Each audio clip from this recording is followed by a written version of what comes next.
Welcome back. We are getting weirder and weirder by each passing video, aren't we? I think we live in a weird times, and it's just appropriate to talk about the times we live in. If you remember, people in high places started talking about this alien things, aliens and demons. Well, I know there's one guy that talked about it, among the first ones, that he talked about how aliens are demons and demons are aliens before it was cool, when it was really hard, before it was mainstream, sort of. And you're gonna have your jaw dropped for a couple of things. First, by the sheer amount of details and facts stated in his expo in 1996 lecture, but also because of the fact that he died. Correct me if I'm wrong, Phil Schneider died right after he gave that lecture on his way back home. Let that sink in a car crash, mind you.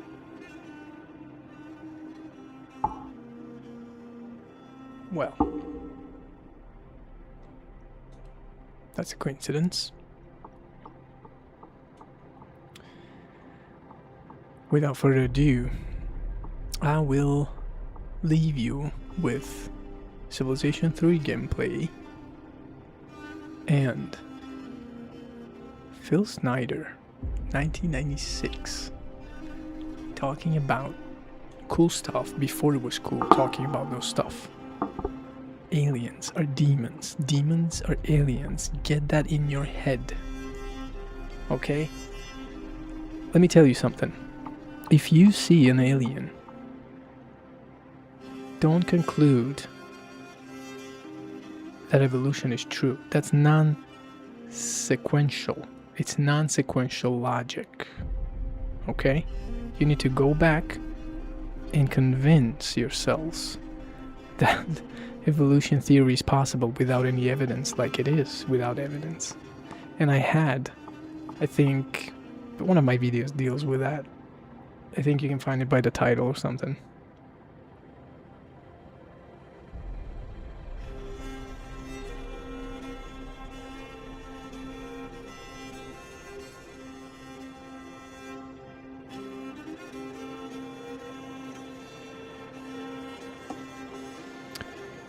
So, ladies and gentlemen, I give you Rob Schneider, or Schneider. While we continue our gameplay, Civilization 3. Really quickly, what we managed to do here is stand up to the Babylonians. They declared war on us with the Indians. Indians backed off before they reached our borders, and I managed to push Babylon, even destroyed one city, and well, actually a couple of cities destroyed, and a couple of them I captured, so there's that. But let's hear more of this. Dulce, what the heck is that?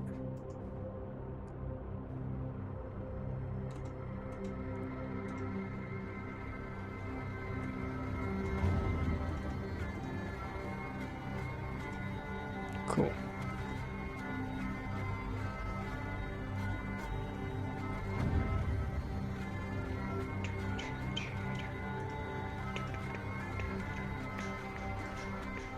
Okay. I want you to see him as well. So I'm just gonna put him here. Cool. Very cool. Alright. You got your tinfoil hat on, because you're gonna need it. At the end of this video, I don't want you to end up frightened. I want you to come to the realization that there is an easy way out of this. Just say out his name. Out loud. Say out Jesus. I promise you, nothing will touch you if you believe that he is who he said he was, which is God in flesh. Amen. All right.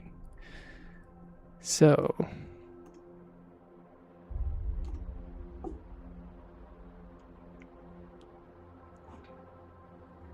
here you go.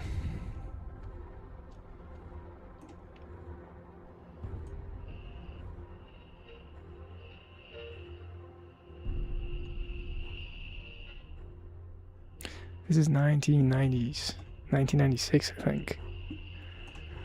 Whew. So this is gonna be a doozy. A doozy, y'all.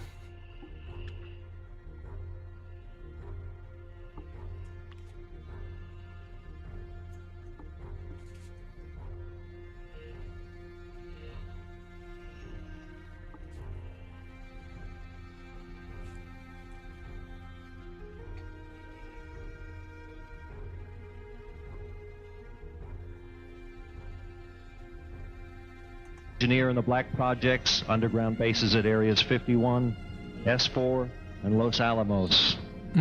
He's going to expand your mind here this morning. Oh yeah, Please you welcome did. Mr. Phil Schneider. I'm in war with the Romans. Oh boy. I'm Phil Schneider. I spent 17 years in black budget programs, government geologist, as 17. engineer, structural engineer with aerospace applications. Self-taught metallurgist, became kind of famous in my own right. I don't deny that. Self-taught metallurgist. I basically would have a set of notes here, but they're unavailable in all this melee. Up here I have different artifacts explaining some of them are alien metals that have been produced both on this planet and the confines of outer space that are now used in all stealth aircraft. All stealth aircraft, for instance, all black jets, what you're seeing of black helicopters and the like, the skins and the coatings and the residues that are used predominantly in the aircraft themselves, in the airframes and the rotor blades and the fans, and in some cases in submarines, special titanium hulls, in the Phoenix class submarines now. All this has come from alien technology. 1947 is what the public has been told. Something crashed in the backyard in New Mexico, a place called Roswell, New Mexico. Unfortunately, a year before Israel was, a country again, a nation again. That's really weird. Makes me wonder if some sort of spiritual clock got started at that point. that's what the public's been told. The military's known about the alien question for the better part of 70 years, and they first saw their glimpse of what was going on as early as 1909 in the American Southwest. 1909. Cowboys and aliens. Evidently were chasing some bandits, and they entered this cave.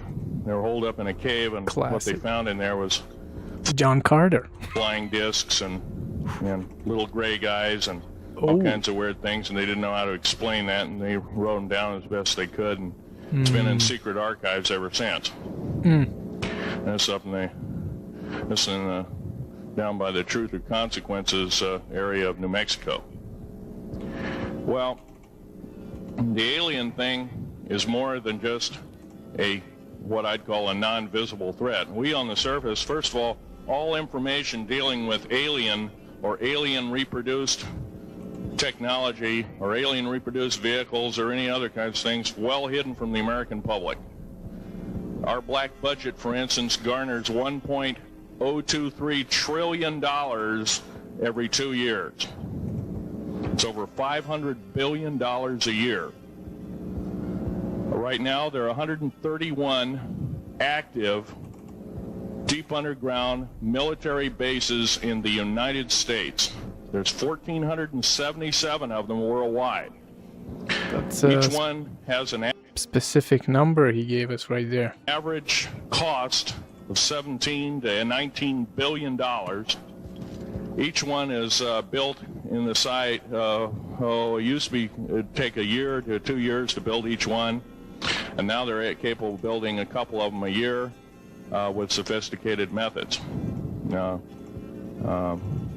My colleague Al Bielik has actually been on some of the high-speed railways, the magneto-leviton trains that connect all the deep underground military bases within the United States. He's been on a Mach 2 train and floats off of a single rail at a 3/4 of an inch off the rail, and is what you'd call high tech. We have nothing like this on the surface. The public basically has been totally lied to. We're considered stupid or even moronic in some cases. It's got to stop. If we're going to gain our country back, we must, and I repeat, must instill in our public officials, anybody that goes and does public service, they must tell us the truth. If they cannot do this, then they must be impeached, or they must be removed from office. If this cannot occur, if the truth cannot totally come out, there are reasons for secrecy, for instance, but if the truth cannot totally come out, what's the use in us having anything called freedom? Okay, now I have pictures here that I'm going to show you during the break and artifacts, and I ask you to kind of look at them but not handle them. I have actual crashed retriever metal from Roswell, New Mexico. It's given to me when I was 14 years old. For instance, I've got other things. I've got... Who gives that to a 14-year-old boy, bro? Pieces of this piece of titanium, a special titanium alloy, made for everything from the original SR-71 Blackberry. That's an old hat now. F-117A is their old hat now. They're making a whole new class of hypersonic above Mach 5 aircraft that employ extremely modern charged particle beam weapons. They don't even use lasers anymore. Computer enhanced imaging radar, although it's used in helicopters for public surveillance, computer enhanced imaging radar, and in satellite technology. The brand new kid on the block is a kind of infrared technology where a satellite 150,000 miles out in a geosynchronous orbit, or not quite geosynchronous orbit, but these spy satellites can literally look in and see a dime on the floor, say on your kitchen floor. They have a resolution factor of 99.999961. Again, that's pretty specific, dear Phil Schneider.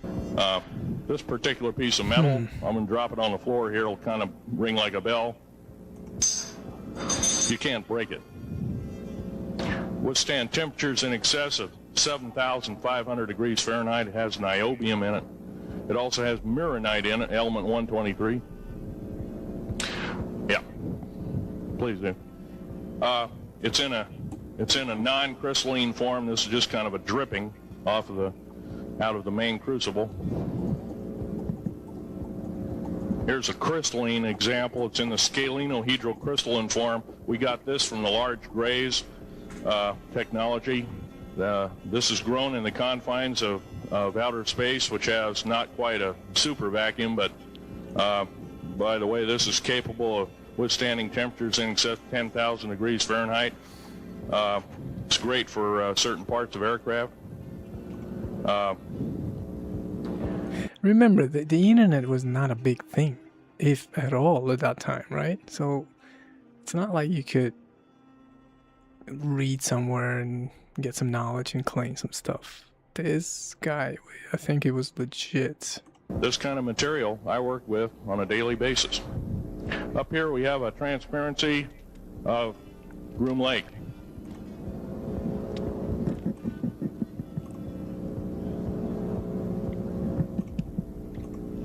Groom Lake is where the infamous Area 51, S4, S2, a CIA base, it was originally a bombing range, a nuclear test site. Of course. It was later become the most secret base in the United States. Dulce. It employs over 18,000 workers. work in shifts of 12 hours at a whack. Most of them working to cover of darkness, like us. We built 9 underground military bases there. 9? With an average capacity capable of basically a city underground, roughly 4.25 cubic miles hollowed out underground. They have boring machines, for instance. They don't bore. They literally vitrify and melt the rock, deflagrate the rock. It's a very sophisticated laser melting and deflagrating system.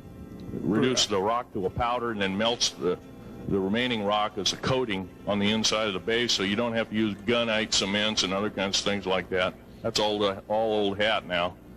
Kind of like what some theories about building the pyramids are. Mainly, they think with big mirrors, different type of maybe mirror with some sort of a mineral that they had or something from Atlantis. I don't know, but it's like they melted the cement that they did, and it was tougher, or they melted the rocks themselves. Technology is just basically the new technology we get is the old hat of the military. I'm going to be real brief about it. I carried a level 1 security clearance, the Rhyolite 38 factor. There are very few of us. There's nobody except myself, to my knowledge, talking like this. Nobody. I'm breaking the law. I'm breaking world as well as federal law. I'm coming out and even talking about this to a group of people.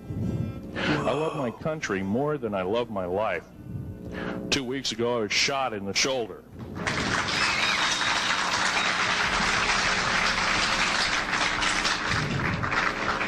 I don't want to gore you women out, but I was shot in the shoulder up here. I recently have become friends of a retired FBI agent who took me under the wing. He says, I've never seen a person braver than you. And I said, well, there's more coming. Oof. Our patriot movement in these United States is going to pick up the ball, and we are going to kick the parasites out.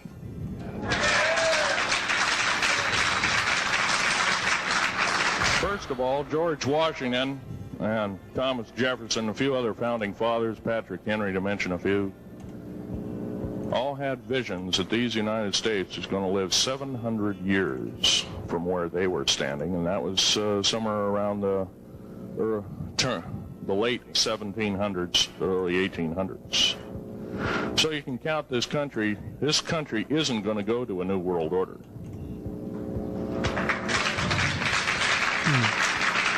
I believe firmly in constitutional law. I'm not very well skilled in it, and that's my embarrassment. But I'm going to be real blunt about it. The government that is now instilled in ruling over us are ruling as we're serfs and they're the kings and queens. Now, that's a feudal system. That isn't even a democracy. We are now being ruled by an autocracy and a technocracy. In other words, he was knowledge is well ahead of his time, I gotta say. Rules as king with a feudal type system. Feudal systems haven't been used in the last 350 years, and they're coming back like gangbusters. If we are complacent, if we do not speak out in droves, and I'm not just talking about me, I'm talking about a bunch of us getting together and getting on this stump and loving our country more than we love our lives, getting on, some of us are going to get killed. I almost got killed a couple of weeks ago. Hadn't been for an FBI, a retired FBI man who risked his life, his career, everything, put it all on the line, and he didn't know me from Adam. A week prior to that, he listened to one of my tapes I gave up in Post Falls, Idaho, and I'm going to be very blunt about... Poor guy, man. He said that we need a lot more of you, but unfortunately we're not getting anybody. Well, I'm not the best speaker in the world, but I'm trying to relay to you that we need to get out and seriously get the message out. These shows are great. this hall should be absolutely packed, standing room only, and we should be getting the message out to as many people as we can with as many shows as is it possibly to reach. The many is the public. We ought to get on talk shows. We've got to get on news shows, TV shows, and we have to really get the message out. And I think we're doing it, but it's a little bit slow in the first part. That's just that part of what I want to say. In working with the black projects, I was very loyal. I was picked because I was very strong mentally. There's a bunch of us that were picked because we don't crack under pressure. We don't freak under pressure, so to speak. I mean, he's here, got shot. Everyday events don't bother us. And he's gonna be murdered, I believe, on his way back from this expo. Now, I was involved in something very controversial, almost totally unbelievable to most of you. Some of you are religious people. I think all religions have a time and a place, and they definitely have a place. Yeah, he is wrong on this one. Too bad. There's one religion that is coherent, impenetrable, logical. That's the Christian religion. And the most evidence that it's true. So it's a real shame that he probably didn't come to this conclusion. Otherwise, he may have... I don't want to go that far. Anyway. In America. Now... He could have just said Jesus when he was in those bases fighting the aliens, which you're going to hear about. And who knows what could have happened then. Another thing I want to reach to you is that during the unbelievable part, I was involved in building another base inside of Dulce, New Mexico, which is Los Alamos Laboratory. It's a biological laboratory. On the southwest part of the Archuleta Mesa, we built an underground facility, a better part of 3 cubic miles hollowed out underground. Then to the southwest of that, we were in the process of the early stages of building. We drilled 4 large tunnel-like holes. Some of them ran 2.5 miles under the surface. Number of the original wells or drilling machines that were used were at the rate of 2 miles a day. It was fairly rapid. The equipment kept coming up broken.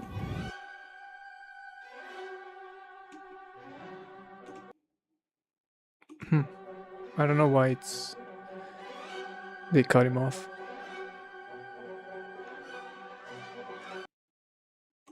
Yeah, I don't know. We'll see.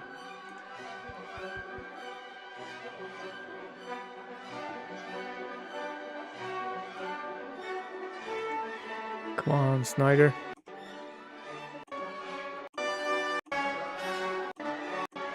Get one of these holes, underground base, or deflagrate or melt rock out to build the large rooms that are required for this underground base. Well, in this process, I was lowered down the basket of one of these holes, and about from me to this elderly woman here in the front was sitting a 7-foot-tall alien gray. The stench was worse than the worst garbage can you can imagine. The entity was absolutely horrible. I didn't waste any time. I reached for my pistol. At that time, as an engineer, I didn't have time to carry all the... So he's at this point, we missed the point where he kind of came to this position where he describing, and that is probably in an underground base in Dulce. He's face to face to a gray alien. So this is his reaction. Folder all of one of these big submachine guns at all the sea spray and the yellow fruit and all the outer perimeter and inner perimeter security people carried. I carried a little Walther PPK pistol with a 9-shot clip. This is in late August of 1979. Now, you got a regular suit of clothes, you got a regular clothes on, plus you're in a almost like a spacesuit environment, and you're reaching for a gun. It's not the easiest thing to do, and then to pop a clip in it and start shooting. And I killed 2 of them. Yes, they're mortal, and they do die. However, in the process, one of them did this. All I remember is that he just kind of waved his hand in front of his chest, and the next thing I know, this blue beam hit me and just literally opened me up like a fish, and burnt my fingers right off of me. He doesn't have a couple of fingers. There's some form of electrical force because he's missing fingers.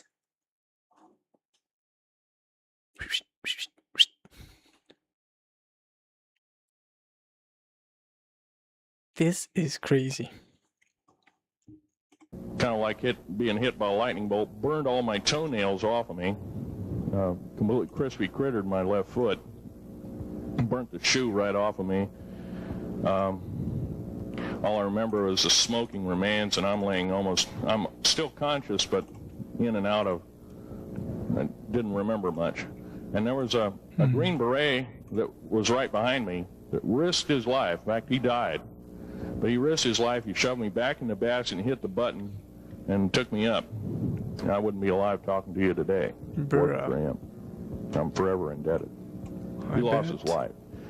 66 Secret Service agents, 60. Green Berets, Black Berets, crack troops lost their lives because the government, our United States government, lied, did not tell us anything. What do you want them to say, man? Come on.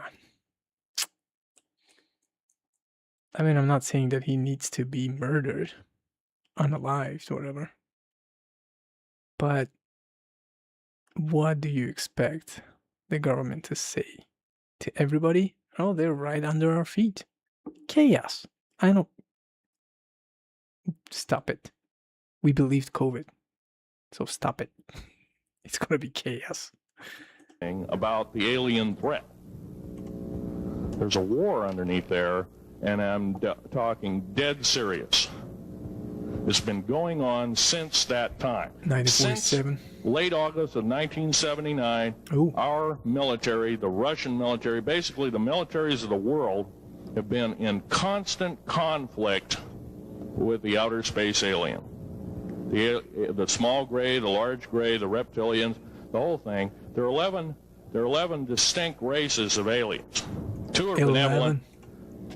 One had to leave here in a hurry because their world is under attack, both on the surface as well as underground there, the Pleiadians.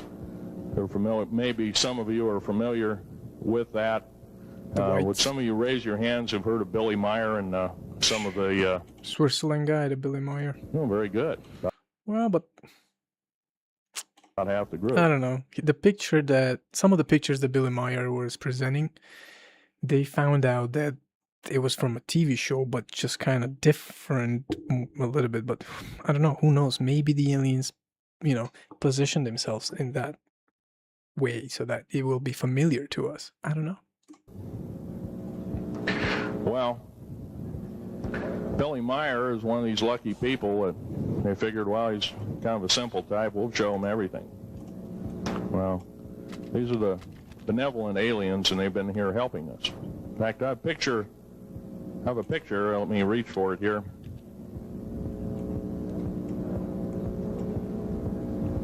I have a picture of one of the aliens been working for the United States Pentagon for the last 58 years. His name is Val Valiant Thor. He's right here.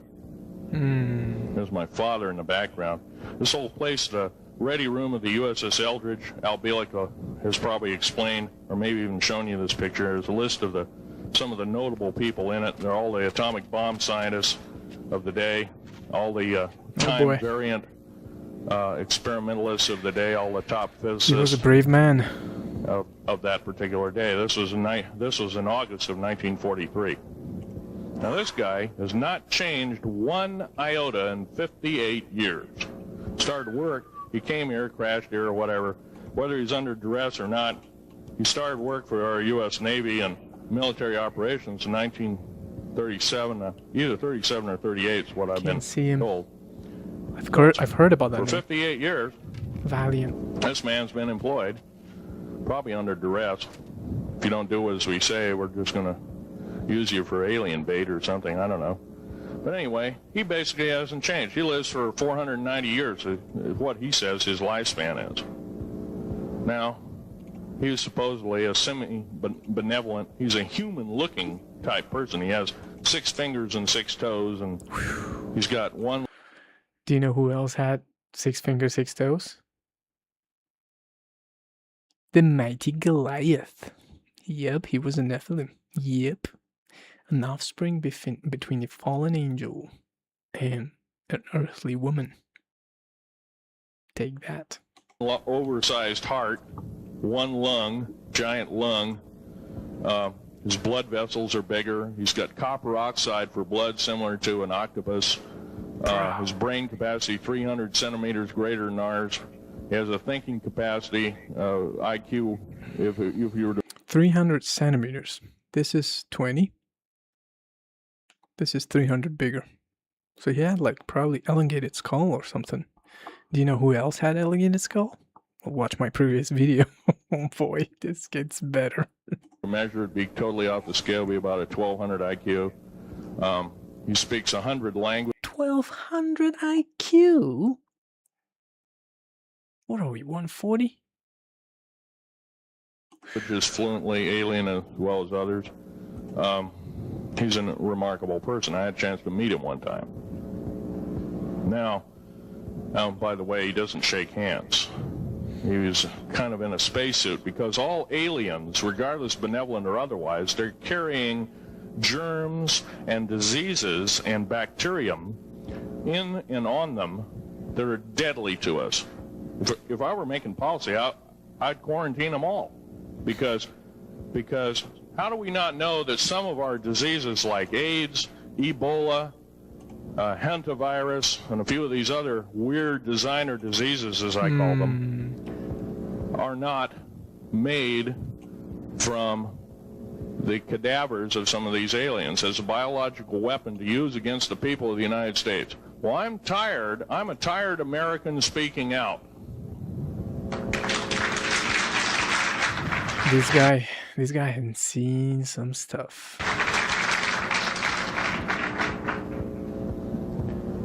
Now, what I'm telling you is kind of almost like a brain overload here.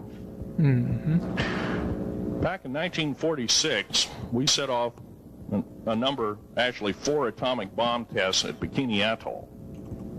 It's a group of islands in the South Pacific. I have an original photograph here with original language on the photograph that shows there is a large alien spaceship off a wingtip of a United States aircraft. It was a drone aircraft right at the point where the bomb was beginning to show a neutron flash cloud. Here's the bomb going off. Here's the airplane tip here, and here is the alien spacecraft. Now, in 1947, questions later, please. In 1947, after Roswell debacle, our military got before the U.S. Senate. They were hauled before the U.S. Senate and says, what's going on here? Well, we didn't know anything about discs until this happened. It flopped in our backyard. Total lie. They lied to the U.S. Senate. They should have been prosecuted as traitors. Anybody lying to a United States Senator or House of Representative, any Senator or House of Representative person, President of the United States, Vice President, any cabinet member lying to the American public is a traitor and should be dealt with in an appropriate fashion. Boy, he was harsh. Somebody was listening in that time, I guess. Is actual proof, positive, that this occurred in 1946. Now, U.S. military knew all about flying discs, and flying disc technology is thoroughly remarkably early is 1933. Of course, we remember the Germans did too, the Nazi Germans.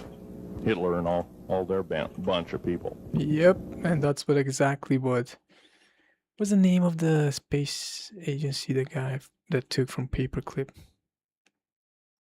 The V2 rocket creationist. That guy. He actually said that he said, like, with his words, we had help, and he pointed up to the skies.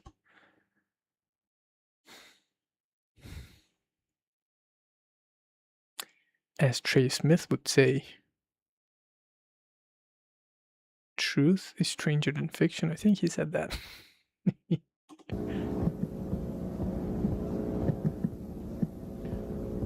Now, it gets to the big question. If all this has been hidden from us, everybody says, well, where's the proof? I've got some of the proof laying on the table. But a lot of you probably are totally skeptical. They say, well, I could be anything.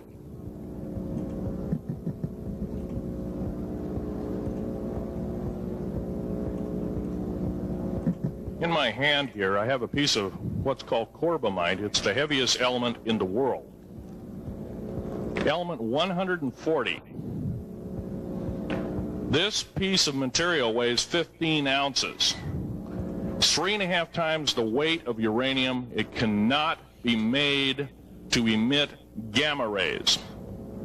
It cannot be isotoped. It is totally stable.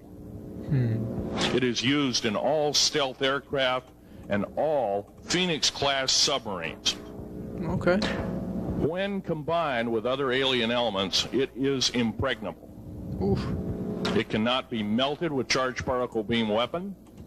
Do you know who else was expert on precious stones? Satan. When God asked him, "What are you doing?" he said, he was saying, "I'm going back and forth on the earth." And his wings is also described that his wings all covered, like he's making music when he's first of all, he's described as a beautiful being, not with the horns and all that. And when he's moving his wings, they create music. And also, he was also adorned with different precious stones of the earth. So you would think that fallen angels would have knowledge of, combinations of these precious and just minerals in general. Properly combined in secretive compounds, it can withstand temperatures in excess of 10 million degrees Fahrenheit. Is grown by aliens who have given the other side of the alien question is, some of these aliens have broken off from their mainstream and said, we're not getting a fair shake, and so this is what happens. And I'm talking about the alien grays. Some of them broken away. They're talk about not being popular. This particular piece of metal is an amazing piece of technology.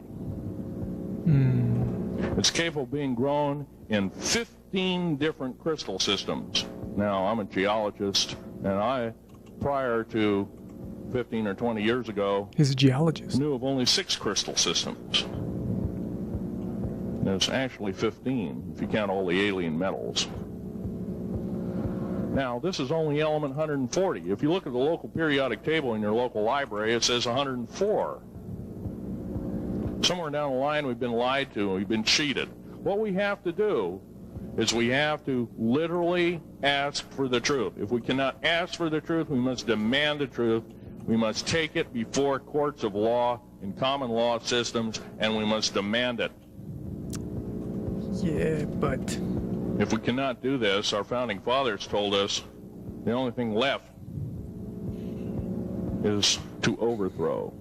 Oh boy. To get the parasites out. I don't advocate being willing to go this far. It's not like this guy was nuts. He's talking science here. He's talking specific numbers. And he's willing to go far. He was willing to go far, which got him killed. overthrow, but it does look like this may be the only alternative. Now, I'm going to casually mention to you something that's very scary indeed, and tell you what the alien agenda is. It's going to sound very familiar. The alien agenda is the complete takeover of this planet, the killing off of 5, 6 to 7/8 of the world. Straight to Revelation, right away. World's population by the year 2029. U.S. military has known about this for 45 years. They've told no one. As far as I know, I'm the only person standing before a crowd talking about the alien agenda secretly. Oh boy. In the 90s, that was a big thing because they had to go through all this leftist BS, which is all this trans blender stuff. Okay. Back in 1954, I'll give you a quick overview. There was the created... Did you know, I'm sorry to interrupt you again, but did you know the ancient Babylonian goddess, one of the main ancient Babylonian goddess, I forgot her name, she was a transblender. And she could cause people to switch genders. I'll leave you with that. 1954 treaty where Eisenhower signed a pact with the known alien species of the time. There were 3 at the time. And said that we're going to deal in high technology, but you can take a few head of cattle and a few human beings and you can experiment on them. It's unthinkable. It's stuff straight out of the Nazi death camps, and I'm kidding you not, it's plain BS, and it's got to stop. Now, the created 1954 treaty would have been violated.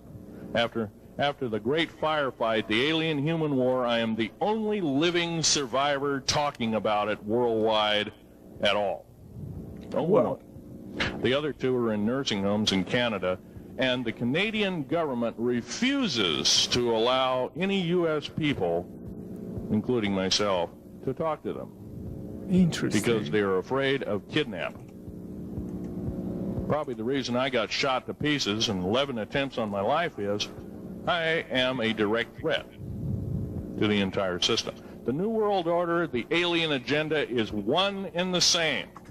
It's world takeover and the decimation of the population of this planet. Now, I'm going to tell you something a little bit different about the alien species. The bad news ones, there are 9 races of alien populations. To look at a human being as a bag of food. They're not cannibals. They don't eat the flesh and the bones and all that kind of stuff. They use the glandular secretions of animals and human beings as a mixture of the vitamins for their food. They get high off of our adrenal gland substances called adrenal. Hold the F up. Did I hear what I just think I heard? Now it all makes sense. Now it all makes sense. Please, God Jesus, I pray you save all the children around the world right now. Just stop their suffering right now and punish righteously and rightfully. In your mighty name, Jesus, we pray. Amen. Chrome. It's something like cocaine to them. Now, what can we do about it? Right now, if we do nothing, we can do nothing about it, and it'll continue to go on. Basically, we'll be led in the dark, and you'll keep seeing more and more people disappear. Right now, there's 100,000 children totally unaccountable through FBI archives, cannot be traced anywhere. They haven't been murdered. Nobody's ever seen them. I think they're hauled underneath in some of these bases, and they are summarily done away with, and they are literally eaten. Now, that is a scary thing indeed. Imagine how brave you had to be to say this in 1996. Kudos. And I'm not asking you to believe me in toto. I am asking you to seriously do enough homework that you can go out in through the public record, through the congressional records, find out who's voting for what, and go from there. Do your own program, do your own agenda, and do your own speaking out. And if enough of us do this, there is some saving grace. However, we don't have a whole heap of time left. Technological governments on this planet are raping the planet. We're going to run out of everything that we need. They're going to pollute everything in sight in the better part of 20 years. 1996, 20 years is what? Right about when that whole agenda started.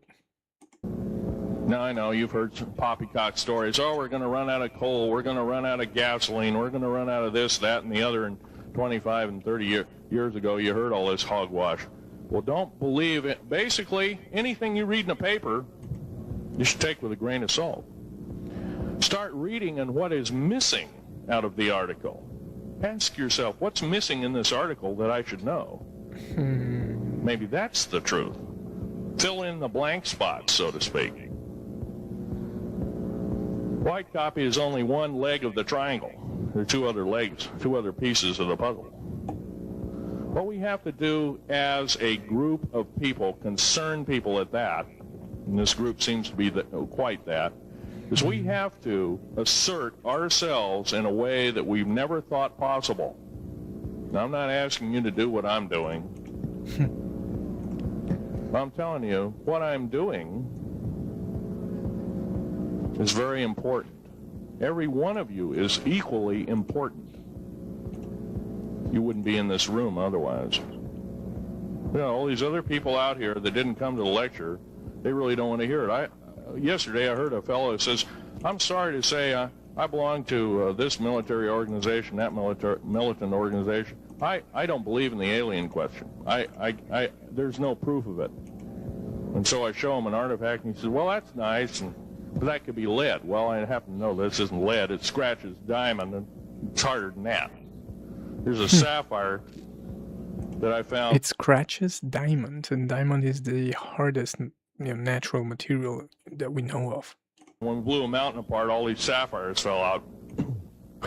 And sapphire has a hardness of 9 right next to the hardness of a diamond. This thing scratches the heck out of it. Just tear it apart. I'll tell you something.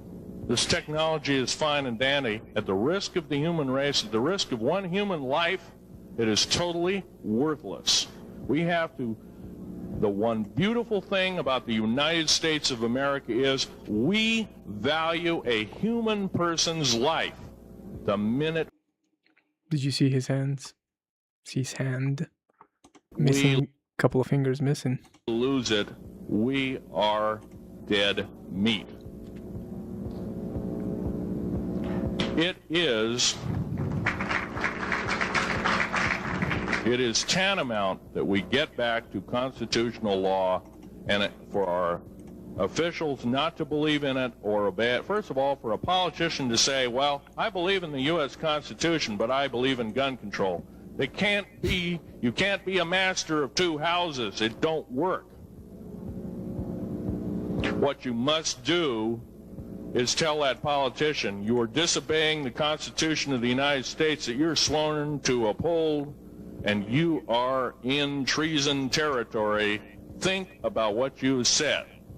You have 30 days to make that apology. If you do not make that apology, you are a treasonous individual and should be prosecuted.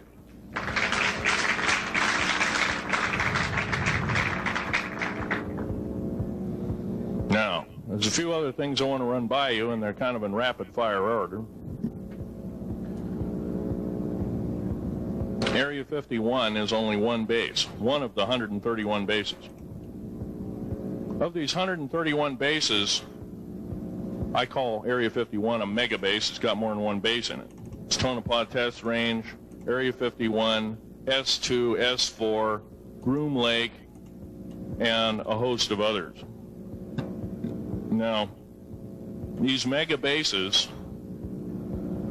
are gobbling up our gross national product. Right now, we're spending 28% of the gross national product on building underground bases solely. That doesn't count for the defense budget. That doesn't count for the spare parts budget. Doesn't count for any of that at all. And the black budget is dead wrong. It sidesteps the United States Congress and its Constitution of its people and says you're a bunch of morons you don't need to know. Well, a need-to-know basis is an executive order written during the Eisenhower era right after the created 1954 treaty and is treasonous and illegal in this country and should be overturned and abolished. Boy, he went hard. Now, I believe in military preparedness. I believe in military secrecy to some extent. Okay. There's always going to be spies out there, and there are always going to be people that want your hunk of territory, your house, or your ground, maybe even a country like that. Yeah. Most of us remember what this crazy person in Russia, Zhirinovsky, had to say. We want Alaska back. Zhirinovsky. But lately, if you follow, he's been right about almost everything what's gonna happen.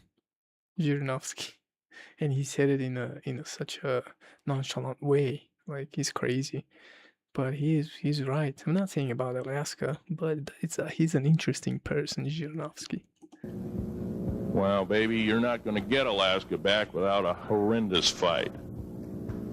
Baby. Alaska is my land. I was born here in these United States. I have risked my life and limb for these United States, and I love my United States more than my life. Good man. And I will defend these United States against all foreign powers. Foreign and domestic. Good. Now, every one of you in this room have probably, to some extent, minor or major, done just that. And that is what this country needs. Patriots you are, patriots you are becoming, patriots and Constitution builders you must continue to be. Now, all this alien thing is fine, except for one thing. Alien takeover is a serious threat. Kept totally out of the public view, off the surface. I'm sure the underground bases, without question, are being used as a place to house alien takeover. Alien takeover means the implementation of a one-world government, direct opposite of constitutional law. Because they can easily govern. It will be centralized. And at that point, it's just demonic all over. Direct opposite But when they go down, we go up, baby.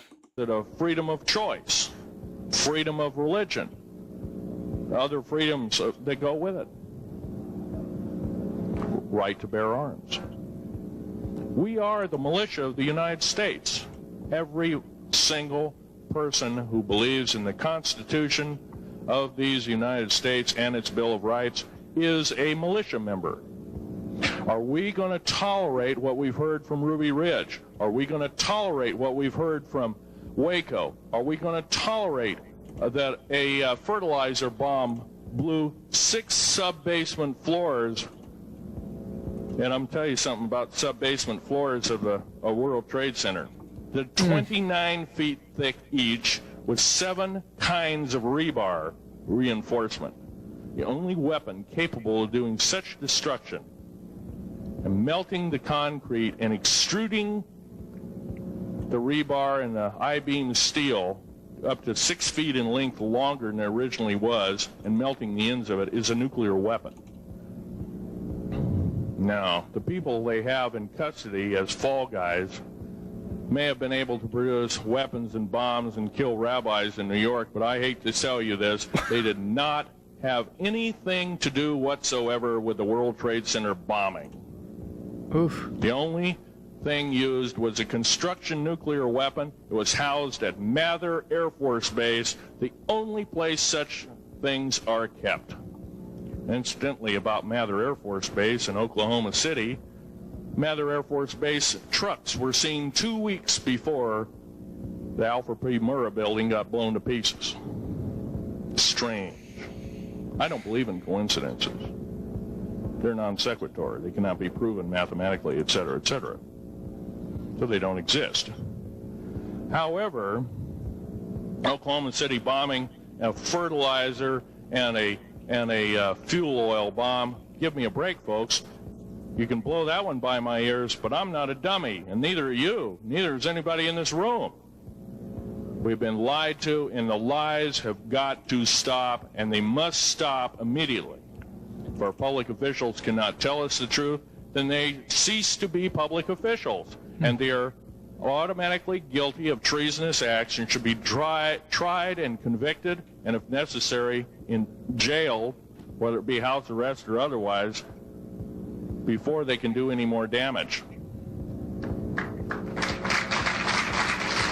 He was angry. Janet Reno. Janet Reno is a confirmed lesbian.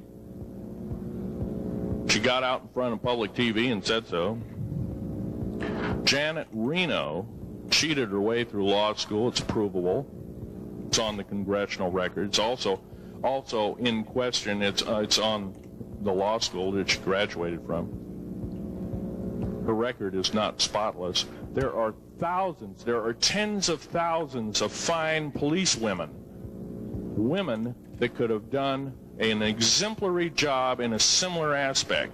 Janet Reno is a murderer of our children and should not be tolerated to live.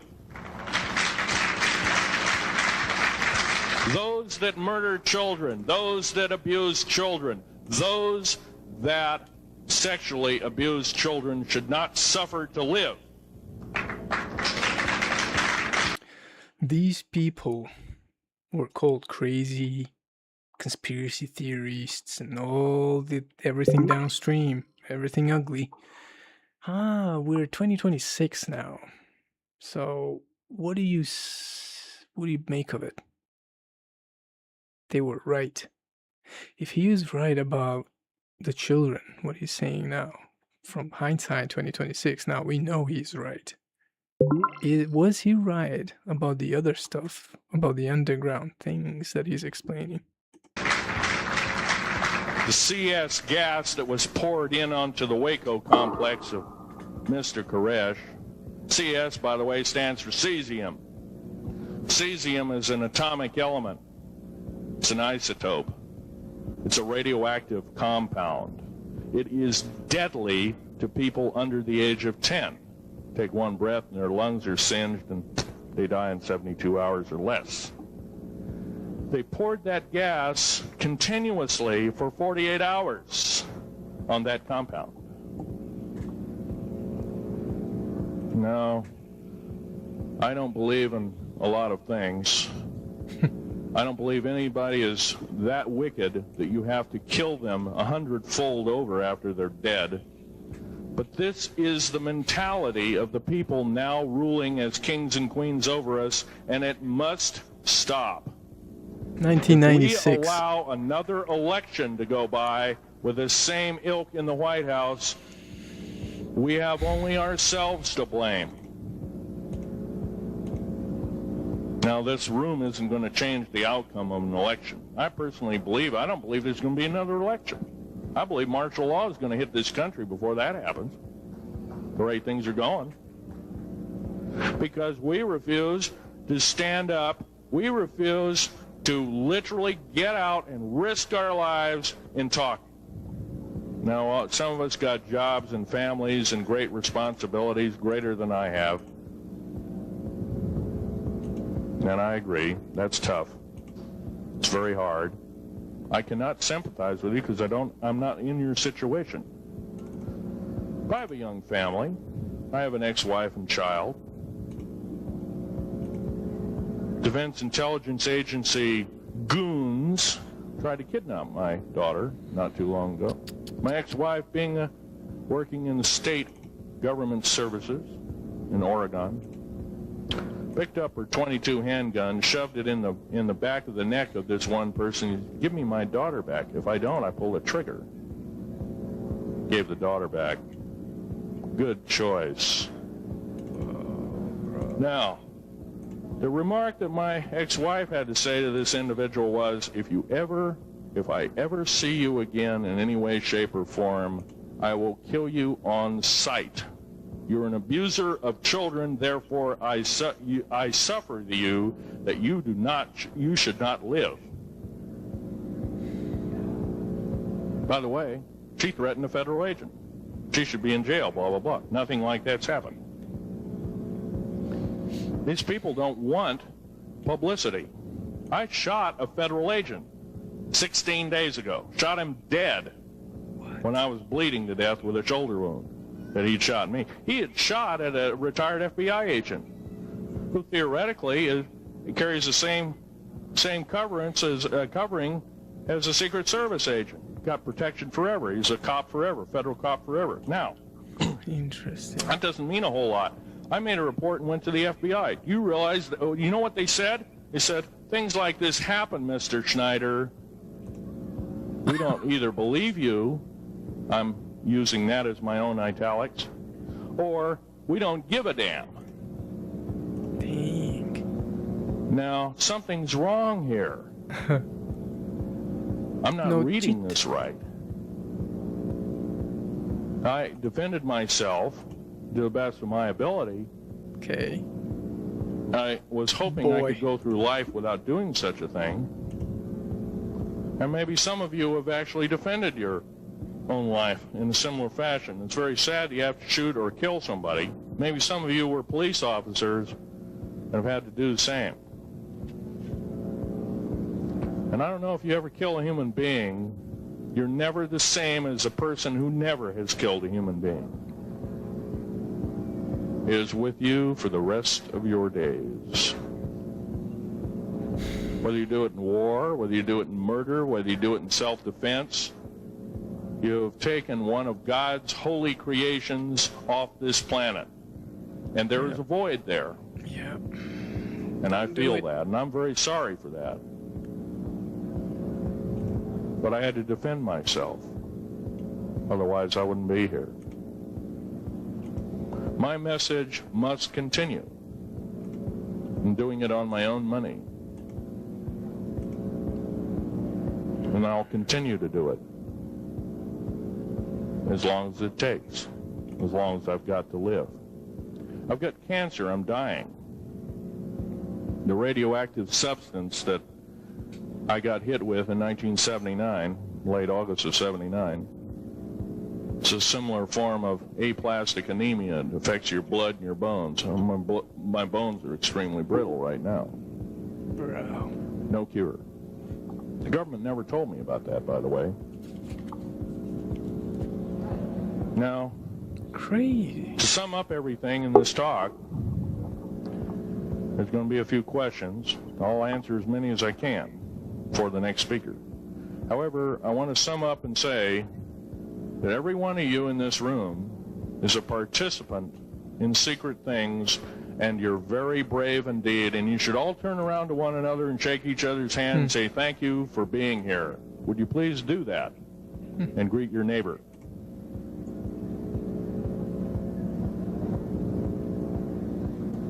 Now, this is the way the world should be. There wouldn't be any wars. There wouldn't be any strife.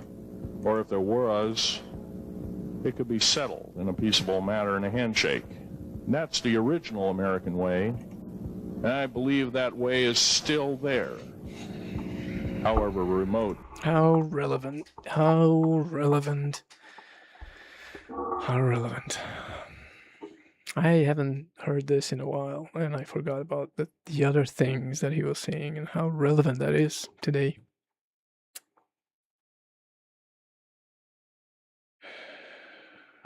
Yeah, man. Kids suffering. It's tough. stuff. At present time. Now, I'm going to sum up this talk and mention an overview of the alien agenda. The alien agenda is completely decimate the planet, to take the remaining human subjects as slaves, and the aliens would use this planet for their own means. Number one, this cannot be allowed to happen. The world takeover plans of the New World Order, a direct carbon copy blueprint from Adolf Hitler's routine of 1933 to 1938, must not be allowed to happen. That includes the name, the New World Order. That was purposely used, folks, because most of us have been lazy. We have not read our history, and I'm talking to you because I'm one of them. We have not read our history books. Things have been omitted. Throw out basically what you've learned. I'm not asking you to believe me. I'm asking you to re-educate each one of yourselves and ask the unexpected. Of your public officials, of the people around you, your teachers. I'm not asking you to question authority. I'm asking you to question the teachers of this authority. Is this right? Is this law correct? If a law, one of the best statements to ever come out of the mouth of any human being, believe it or not, was, I think, by an incredible black man, the name of Jesse, not Jesse Jackson, but it was Martin Luther King, excuse me, said, an injustice anywhere is a threat to justice everywhere. That should be a motto that we live by. Not so much for the man who said the motto, but I'm sure George Washington said something similar. Who said, an uninformed populace is a populace in slavery. Now, our founding fathers had the unique gift 250 odd years ago, 200 to 250 years ago, of looking far in advance, laying out the groundwork of this wonderful two pieces of paper government we've got, the Bill of Rights and the United States Constitution. It is wonderful. Laying it out for all time. It is the best government probably since time immemorial, maybe the best ever. Amen. If we are to, by the way, every freedom that we have must be fought for continuously. You don't need to pick up a gun to fight for something. You need to pick up your mouth. You need to pick up your mouth and say, and when you hear somebody say, well, I believe in gun control, and you say, no, I don't believe in gun control, because guess what? You take away that right. What other rights am I going to be missing later on? Now, with gun control,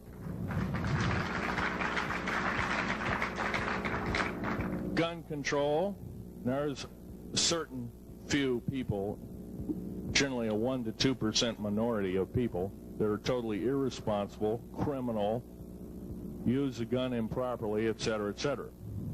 I'm not talking about those kind of people. They're always going to be those kind of people, at least for the foreseeable future. Hey, Lux. The average person that owns a gun has prudence, has conscious thought of the knowledge of right and wrong, God bless you. can and is able to defend itself, herself, himself, against foreign and domestic terrorists, so to speak. Now, gun control is an attack on your rights. If it is allowed to fully comply and go through, all of your freedoms will be removed within a 10-year period after the last element of gun control. So the attack of any right, or the removal of any existing right, is an attack and affront on every one of us in this room, and should not be tolerated. That's that part of the talk. The overview is about underground mountain bases. All of them should be made public. In future talks, I'll be giving latitudes and longitudes of every single one of these bases. I've already written a manuscript at the publisher as we speak. It's a dynamite book. It lists all the secretive agendas that our government has us believing in right now, and why it's so much BS. Why the New World Order is so good for us. Ha ha. Well, don't believe it, folks. Believe in only one thing. Love thy neighbor as thyself, and ask continually questions about our constitutional freedoms, and defend them if necessary. And most of us will have to probably defend them. I hope this doesn't happen. Now, I'm winding up this talk as best as I can without my notes at hand, but I'll be having artifacts up here. You're capable of looking at them. I ask you not to handle them. I want all the artifacts back on the table, and don't handle the photograph here, original photograph of the flying saucer in 1946. Now I'll take a certain few questions. I know there's going to be quite a few of them. Yes, this gentleman here in this row.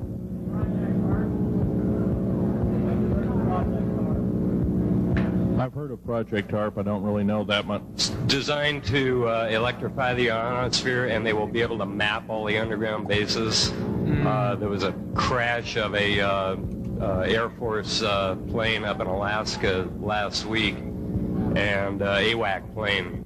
Yeah. It was on the last day of a Project HARP demonstration. Okay. Yes, I've heard of such projects. Actually, it was invented by Nikola Tesla, the initial part of ionizing the atmosphere. The only trouble is with ionizing the atmosphere, plants need nightfall as well as sunlight to survive. So lighting up the atmosphere might do extreme damage. Okay, next question. This gentleman up in the front row. Please speak up. Poor guy, man. Poor guy.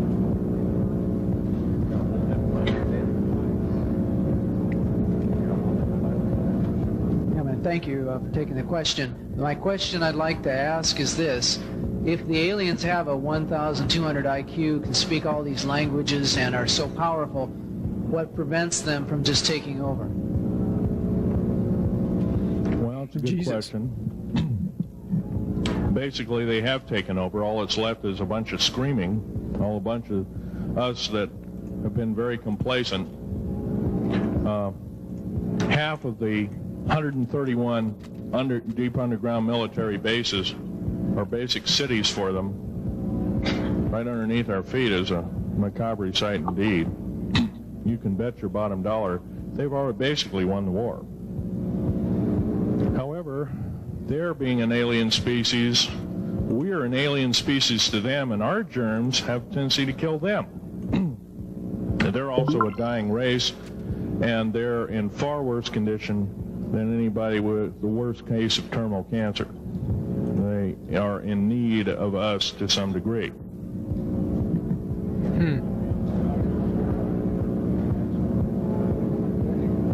Okay. Yes, sir. Yes, I heard a man speaking about the same things you have been speaking about down in Australia named Stan Deyo. Do you know that man? Stan Deyo, yes, I've heard of him, but I don't know of him. Oh, okay. Are you aware of this asteroid headed toward the Earth? Yes, Nemesis is called Nemesis. It's a brown star. It's probably hollow. It's maybe not a star at all. Has specific gravity of a little less than 2, 1.718 or something like that, which means it's extremely hollow and light. It has a mass of 10 times the size of Jupiter. It is so massive, it's dragging comets and meteoritic material with it, and space garbage and debris. It's dragging it at such a rate, just the debris encircling our solar system enough to destroy half the planets of it. So, yeah, it'll be a threat. It's headed for us right now. Supposedly it'll be here in 2052. Nobody knows for certain, or it'll be within closeness of the Earth, within 500 million miles, which is plenty close indeed. Okay, a few more questions. I got to wrap it up here. This lady here. You have to use the microphone. Nobody can hear you.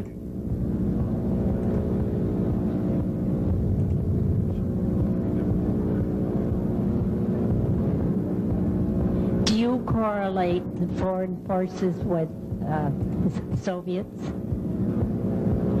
The Soviet forces, the foreign forces, all of us have an alien war going on.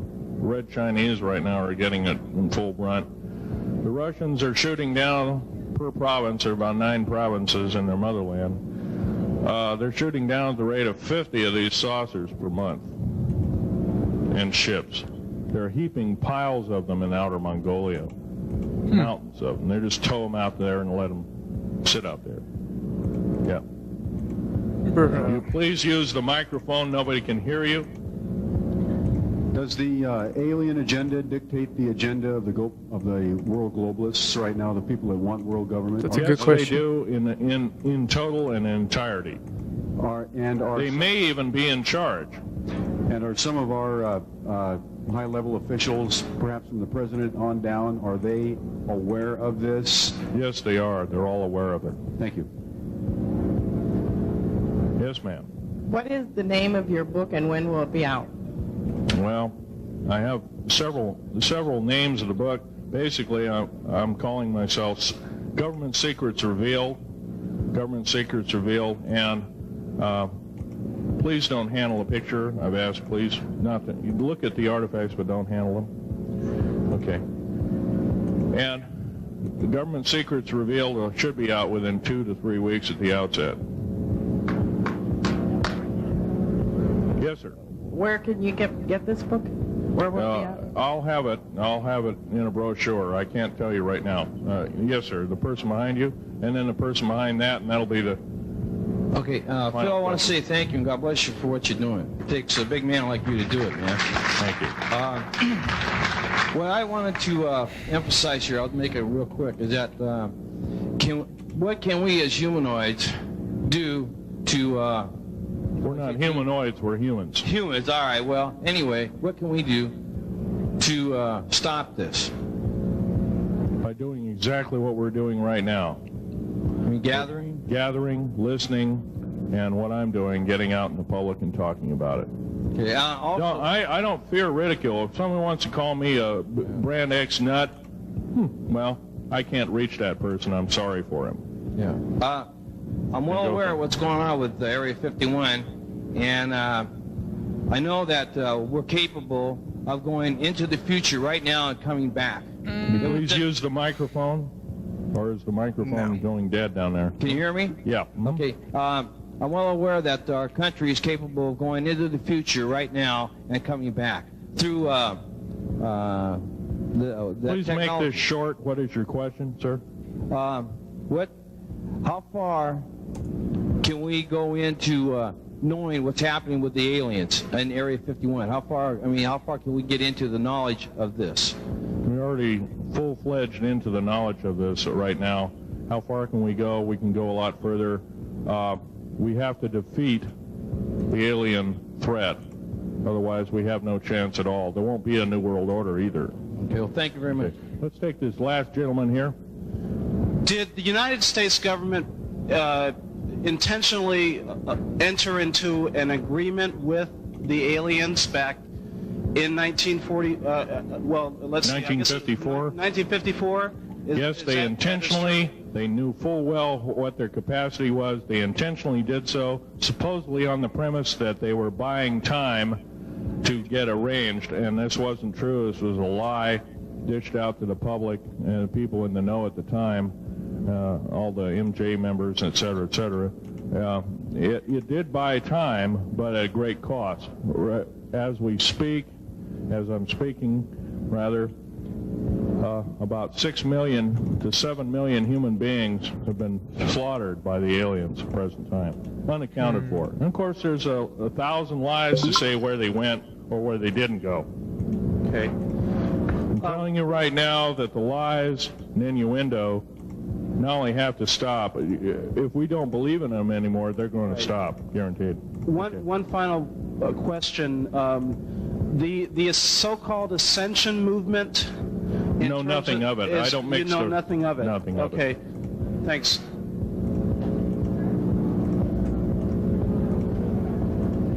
Can't hear you.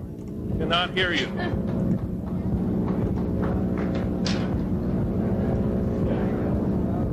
If some of you are short and can't get up and see the artifacts, I'll try and explain them. But I ask you once again, please don't handle them. Well, most of this is very well camouflaged. Wow, look.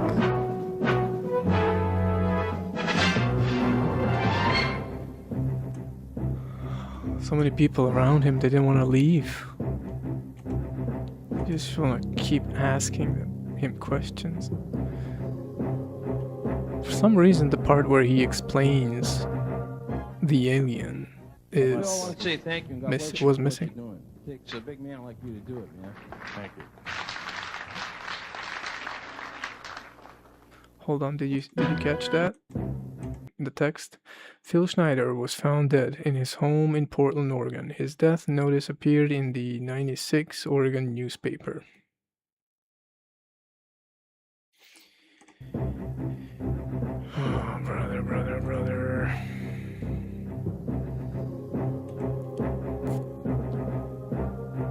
Poor guy, man. Poor guy. I think we got time for something else. Just as weird.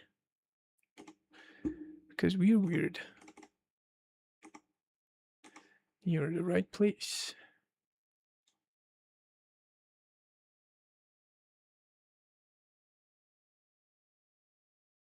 Man, that guy, huh?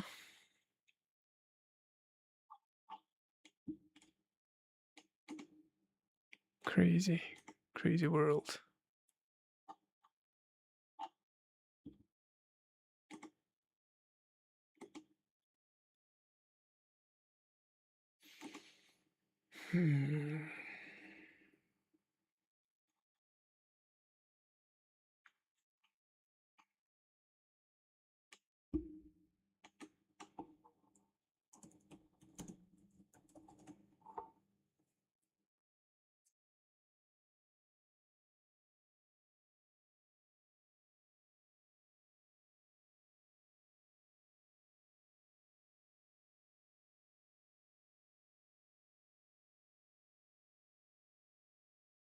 Trying to find some interesting podcast for us to listen to. The ones that I used to listen a lot. I want to share my bringing up. Just kidding. It was fun. This was like maybe I was watching these 2000, I don't know, 8, 9. Bro.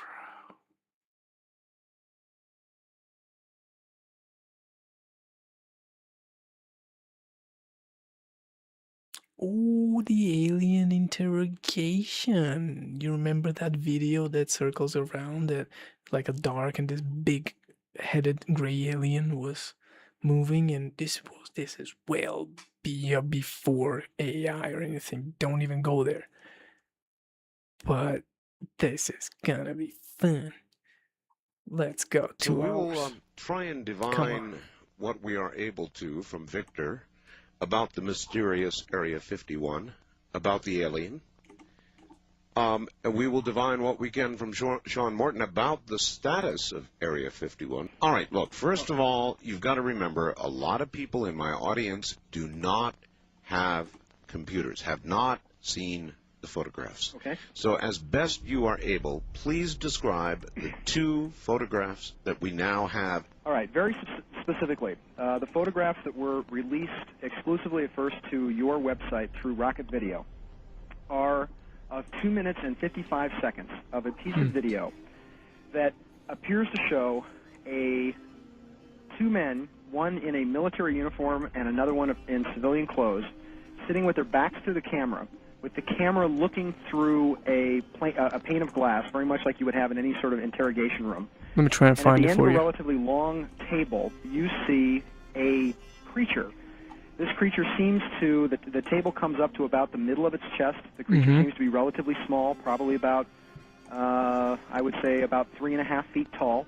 It has a very, very large, bulbous head with sort of pinkish beige skin. Gotcha. Very, very large, almond-shaped, jet black eyes. No nose, with a very long, extended chin, with a mouth in the middle of this chin.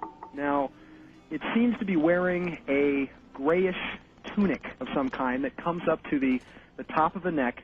You don't actually see the creature's arms in the video. The creature in the video is bobbling around. It almost looks as though it can't keep its head up, which would make sense because it apparently has a very, very small neck relative to a very, very large head. Yeah, in but the video, Jesus, it's the first photograph that was taken. So what? In the video, what you see in this photograph is you can actually see the creature sitting at the end of the table in a darkened room. Apparently the room is kept very dark because they have very, very large eyes and they're very sensitive to light. You see a monitor on the lower right-hand side. Can't do nothing. A flashing, it looks like a heart monitor of some kind. It's actually, it has a very unusual motion to the monitor. It's actually not a... it's not actually like a lub-dub that you would have with a human heart. This seems to be actually bouncing straight up and down. So I'm assuming that it's some sort of heart monitor or some kind of medical device. Towards the end of the video, and remember there's only about 2 minutes and 55 seconds, you see at the bottom of the video letters that are burned on the lower left-hand side, what we call a video burn. In other words, they're permanent, which says DNI/27. And then the rest of the video seems to be a time code showing day, hour, minutes, tenths of seconds, etc., that run across the bottom of the video. Now, what occurs is that you see the creature sort of bobbling in a very unstable manner at the end of the table, and the creature at the end of the video goes into a seizure, and its mouth begins to open and close as though it's gasping for air. Its arms do not come up. We don't know if the arms maybe are if it's shackled somehow or maybe chained to the chair, but its arms don't come up. The creature's mouth begins to open and close. It begins to sort of tip forward. A reddish foam begins to come out of the lower left-hand side of the creature's demonic, mouth. bro. The man in the military suit makes a gesture, and you see then two doctors who step into the frame. One pulls in what appears to be a crash cart of some kind. They pull their masks up as they come into frame, and so the second photo that was released on your website actually shows these two doctors as the creature's mouth is open, as it's actually gasping for air, having the seizure. I've seen the videos. People come next to him, like takes what appears to be a piece of gauze and begins to wipe the creature's mouth, whereas the doctor on the right puts his finger into the creature's mouth and clears the air passage, then pulls out what appears to be a pen light and looks first in the creature's eye and then away, and then in the creature's eye and then away, and then looks in what appears to be the creature's nose and mouth, puts the pen light back in his pocket and begins cradling the creature's head, examining the being, looking what I thought in a very helpful manner, as if they were very much concerned as to what was happening to it. Yes. And that's it. That's the end of the video. Now, many people have seen this. It causes a number of emotional reactions. Major Bob Dean, who was a former commander for SHAPE, saw the video and it made him cry. He thought that it was a horrible injustice, the conditions that this creature was in. Whitley Strieber had an odd reaction. We actually offered to show Whitley the video originally so that he could be on the home videotape that they're releasing, and he... I gotta say this. They know the cure of cancer. Why aren't they giving it to us? That's all I'm gonna say. That's it. And it's too late if they gave it now. They could have gotten us this earlier. If they're so... No. They are the disembodied spirits of the Nephilim, which are an offspring of a fallen angel. Pure, infinite evil almost. And earthly woman, fallen creature. They're beyond salvation. Because they knew what they did. They knew fully the consequences what they did. And yet they did it because of pleasure. And because of envy, pride.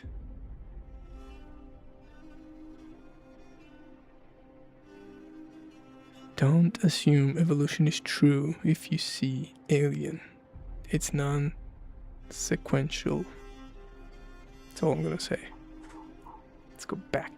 Refused, and then when Strange Universe was released, a small 5-second clip of the video, Whitley then agreed, since he was going to be on television, I guess, to actually view the Hold on, I'm creature. getting you the better The video. reaction was kind of odd. A lot of people seem to think that the creature is being manhandled, The original. being brutalized somehow, and from what I could see in the video, I think nothing could be further from the truth. It's sitting there, and it does have a seizure, and it seems as though they're trying to help it when it begins to gasp. Yep. But I mean, there's nobody blackjacking it or torturing it or anything. It's just well, you know, as you all know, I've interviewed Whitley. It's like collapsing. Whitley, and as a matter of fact, I talked to Whitley prior to tonight, and he was so emotionally impacted by this video. If I had said, "Come on, Whitley, I've got to have you," he would have come on. But he really is emotionally stretched out to the breaking point on this video, and so I decided not to really press him on it. He was very much affected by it, Sean, and he did feel that there was some brutalization going on. I guess Victor is really the only one who can tell us exactly what the attitude was, but there was some feeling that maybe this alien was not so friendly to us, so in our interrogation of it, we were not so friendly to it. You, on the other hand, feel they were doing nothing but trying to help this creature. Yes. I think it looked there like was no rough treatment that we could see on the video. Yeah. Victor hasn't intimated in anything. He said that the creature was being harmed or it was being brutalized. It certainly looked sick. I mean, they were trying to communicate with it and trying to get as much information out of it as possible. This was probably might have been the last interview. The interview only lasted the 3 minutes because when they brought the creature in, they were only clarifying some points from a previous interview when they were previously talking to it, and so they were clarifying something, and literally just in the preliminary stages of communicating with it when it went into the seizure. Well, one would assume, since in the second photograph there is a doctor, this creature was breathing our air. Yes. It's like it's gasping yes, for it was. air. And there are actually two doctors. It's kind of hard to see the second one because he's sort of leaning out of the shot. Okay, so would you imagine that was the problem? Problems breathing the air? Yeah. I don't know. I don't think it would be, because why would it begin to foam? I mean, there is a sort of a liquid or a foam that starts to come out of its mouth. So it might have been some sort of internal problem. There's some and the back agents part of the trying to help is very him. interesting as well, because the face of the creature is sort of an interesting pinkish beige color, but the back part of the head looks like sort of a mottled bluish color, almost as if it had contusions, or I mean, it doesn't look well. Of course, I don't know what a well alien looks like, but you know, this creature doesn't. Good point. Yeah, it doesn't necessarily look well, but you know, how can we tell what's well and what isn't for a creature like this? I think the most interesting thing is that many of the people I've interviewed and spoken to out at Area 51 have described these gourd-headed creatures, that they have very long chins, that one of the nicknames for them out at Area 51 was supposed to be the gourd heads, or the gordos, because they had these very, very long chins. That elongated? these beings weren't Tell me about particularly malevolent. They were called the kids, supposedly, or the nickname anyway. The joke was that they were called the kids at the base, or the munchkins. And that on a number of occasions, both a security guard, two other scientists that I've spoken to, describe a being that looks very much like this. Actually described three beings that they saw. One, these very, very tall, blonde men who've been on the facility. Another race that they claimed was sort of had a flat head, very, very strong and muscular, like wrestlers, about 4.5 to 5 feet tall, looking very Chinese, actually. And what appeared to have been something that was very, very humanoid, but also mildly reptilian. And they seem to also say that the creatures, one of the most interesting things in one of the accounts was of a person who saw this, was that the creature moved like a puppet, that when they saw it, it looked as though it was underwater or having some difficulty with our gravity, which of course would make sense, because here we have a creature with a head that is literally probably 3 times the size of its body mass. And remember, human beings have very, very thick necks and shoulder muscles at the back of the skull with about a 4.5 to 5 pound brain. So that would indicate development under different gravity conditions. Exactly. Different gravity conditions, and also under different light conditions as well. And possibly different atmospheric conditions. Now, maybe it breathed close to what we breathe, but not quite what we breathe. That would be very upsetting. Yes. I mean, if you induce a little bit of too much carbon monoxide, for example, in our air, look what happens to us. Yes, indeed. Indeed. Yeah. So it's taking this all the way back. I mean, there have been obviously rumors for so long from so many people who have had eyewitness experiences with these creatures, you know, specifically at Area 51, claiming that they were there and that they were under the care of the military or they were helping or assisting us, that if this man, Victor, and this video turns out to be genuine and turns out to be real, I mean, it's certainly a milestone of a lot of confirmation of what's going on. I mean, going all the way back, I mean, obviously we're coming up on the 50th anniversary of the Roswell crash now. The debate between many of the people who were involved in the recovery of the bodies at Roswell, specifically, there's a big difference because the alien autopsy tape that was brought forward is a very, very different creature than the being that the people at Roswell described, which was very, very small, with 3 fingers and an opposable thumb, with, you know, looking very much more like the beings that we're going to see in this that you see in this video, as opposed to the 6-fingered, 6-toed beings that are actually relatively large that are shown in the alien autopsy. And I think that the misnomer is that the alien autopsy footage was actually a crash that may have occurred either in Aztec or Corona, possibly even as close as Paradise Valley to the Phoenix area, and that it was a different creature. I mean, it's my theory that we were experimenting with microwave grids at the in Socorro at the RX-27 microwave towers, and that we were experimenting with very, very powerful radar and microwave grid fields for a 300-400 mile radius all across the northern part of New Mexico. And I think that is when those towers went online in the early part of 1947, began to knock all these craft out of the sky. Now, there's one other theory to this that I find kind of interesting, is that at the same time, you had German technology that, of course, was captured during the war. Victor von Schauberger and the Horton brothers were actually developing a boomerang-shaped, very fat boomerang-shaped disc that's, well, sort of a half disc, like a semicircle with sort of a jag in the center, looking very much like the bat plane, except sort of rounded on the nose. Right. And that these craft were specifically taken to places like Area 51 and...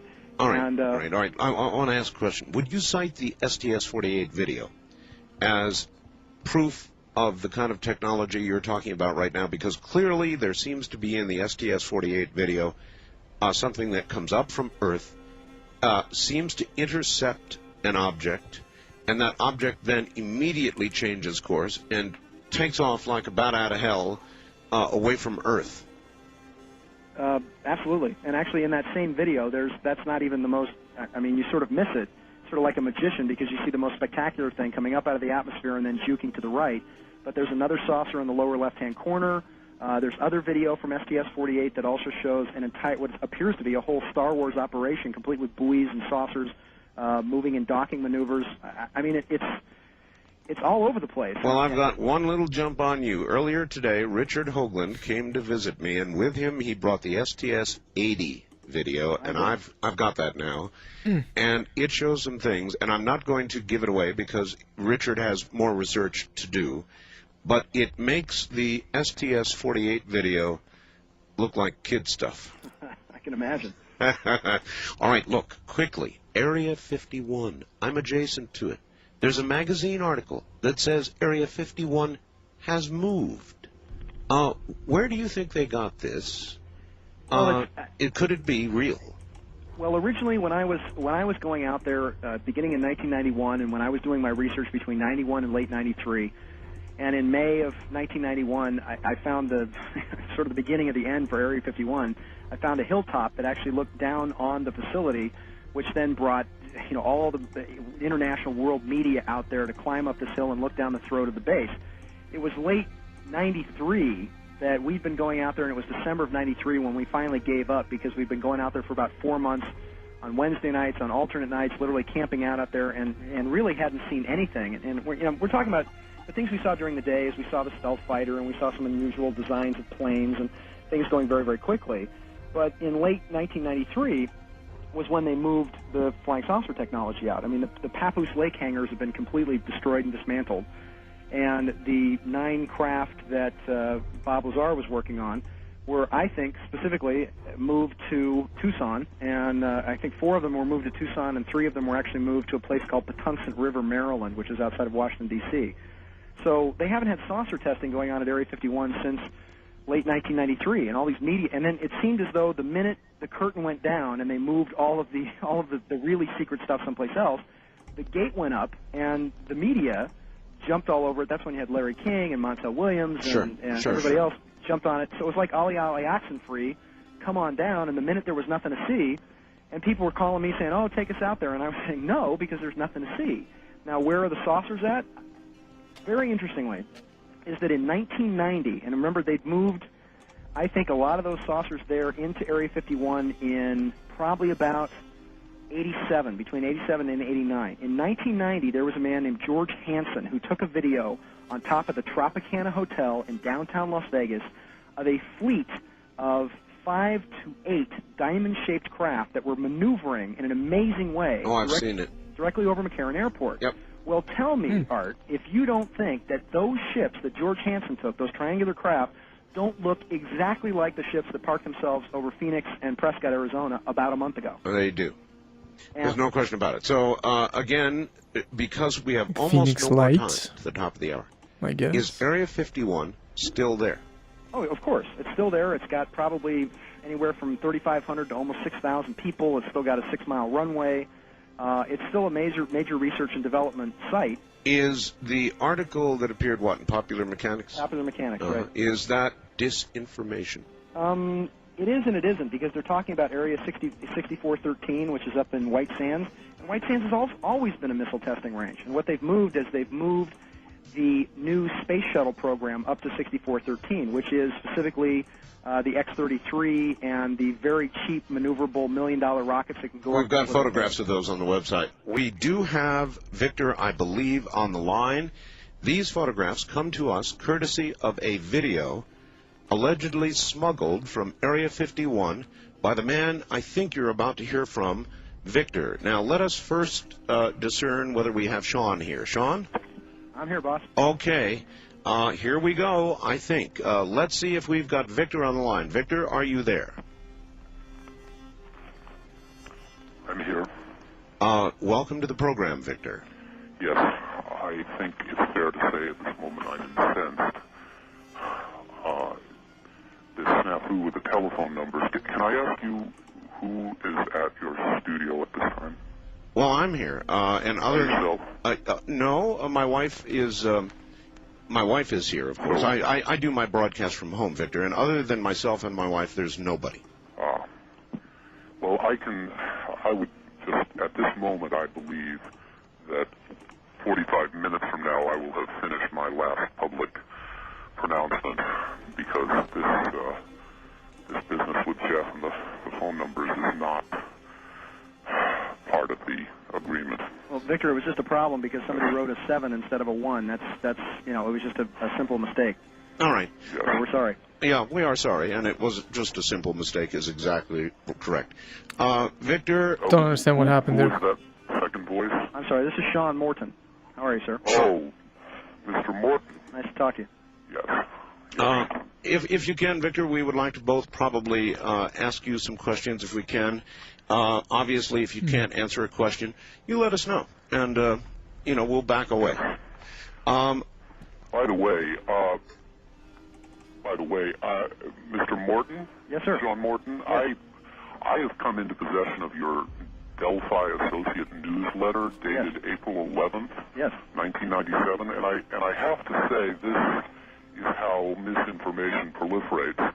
I don't know where you got your information about what I have stated to the rocket people, but there are a number of statements here that are incorrect. Okay, well maybe we should start there, because I tried to check everything with Jeff. All I had was Mr. Broadstreet. He has successfully prevented me from prescribing myself a double Bushmills for nerves. I frankly, well, let's leave that for the moment. All right. In your newsletter, you state Victor was assisting in the downloading of video analog footage to digital computer storage. I have never stated that I was assisting or participating in this downloading. Wait, his voice has changed. I referred to the downloading in my cryptic attempts to suggest how the tape was smuggled out, as everyone seems to prefer to refer to it. Is that a reasonable a reference to it, smuggled? Well, not in the sense of, well, later in the same newsletter, Mr. Morton says that let me see if I can find it here. Where is it?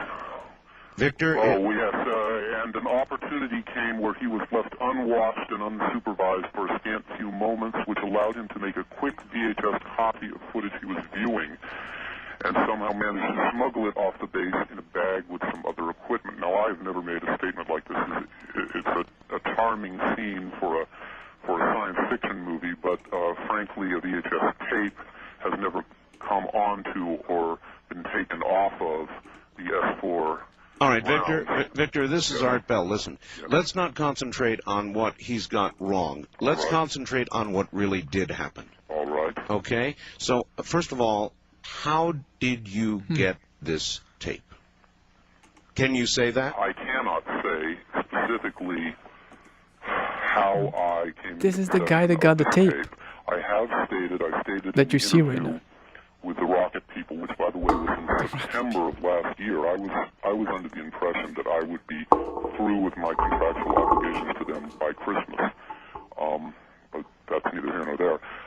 I came into possession of this tape thanks to a confluence of circumstances which I can relate now. I was not able to relate it in September, but circumstances have changed, which we may get to.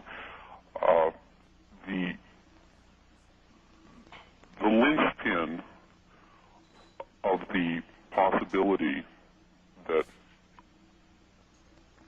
was afforded to me to bring out this particular piece of information is that Area 51 is now defunct as an operating location for the government's alien program. All right. And this process has been ongoing since 1991. All right, can we ask you straight out, did you bring that tape out of Area 51 personally, or did you acquire it after it had been removed by somebody else? Let's go. I was the active agent in removing the data that appears on that tape from S4. The tape itself is a simple VHS copy which I provided to Rocket Pictures. The actual data was digital. It was a relatively small bundle of information. It did not require anything so conspicuous as a VHS tape to be brought out, and I will not say at this time whether it was brought out in a discrete unit or whether it was smuggled out in some other. All right, but in a digital form, like an AVI file or something like that, that you then converted to analog to VHS. Something like that. Yes. Okay, that makes sense. Do you know what DNI stands for? Department of Naval Intelligence. Okay, that settles that one. Were you an employee, or are you now an employee of Area 51? In September, they asked me the same question after we had a pre-interview in which I stated that I would not answer it. I suppose it's a question that has to be asked. I'm not going to answer whether I was an employee at S4, but I have been physically on the site, and you can look into the various options available to an individual to bring them to that. All right, well, all right, Victor. Well, not too many people get invited as just visiting to Area S4. So right. So, is it reasonable to ask you how you were transported to the base? I live in Pahrump, Nevada, where every morning there are buses, Victor, that take employees to Area 51. Hell, it says Area 51 right on the side. Other people are flown out to Area 51. Yes, well, again, I don't want to specify too specifically because it will tend to indicate when I was there, but they do run the EG&G 737 out of McCarran, and more recently... That's a lot of details tonight. And I suppose I can say I did not take the bus. Okay. Okay, good. Then you flew.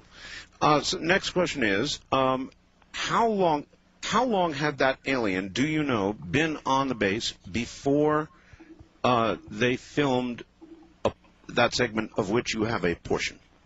Approximately 20 months. It was brought in late 1989, and the tape was from January of 1991. Okay. Do you know how we got our hands on this alien? Was it as a result of a crash? Good question. Or a landing? Or do you have any history at all? Well, this brings up a question that's central to the whole issue of the government's retention of these beings. I believe the government's position is that they shot this alien down. I do not personally believe that the government could shoot this alien down if the alien did not choose to be shot down. But perhaps now is not the right time to be getting into the larger issues of their presence. You are aware that we have, then, the technology to shoot down alien craft? I am aware that our technology has been used to down alien craft. Whether our technology is advanced enough to give us the power to choose to bring one of these craft down is another matter entirely.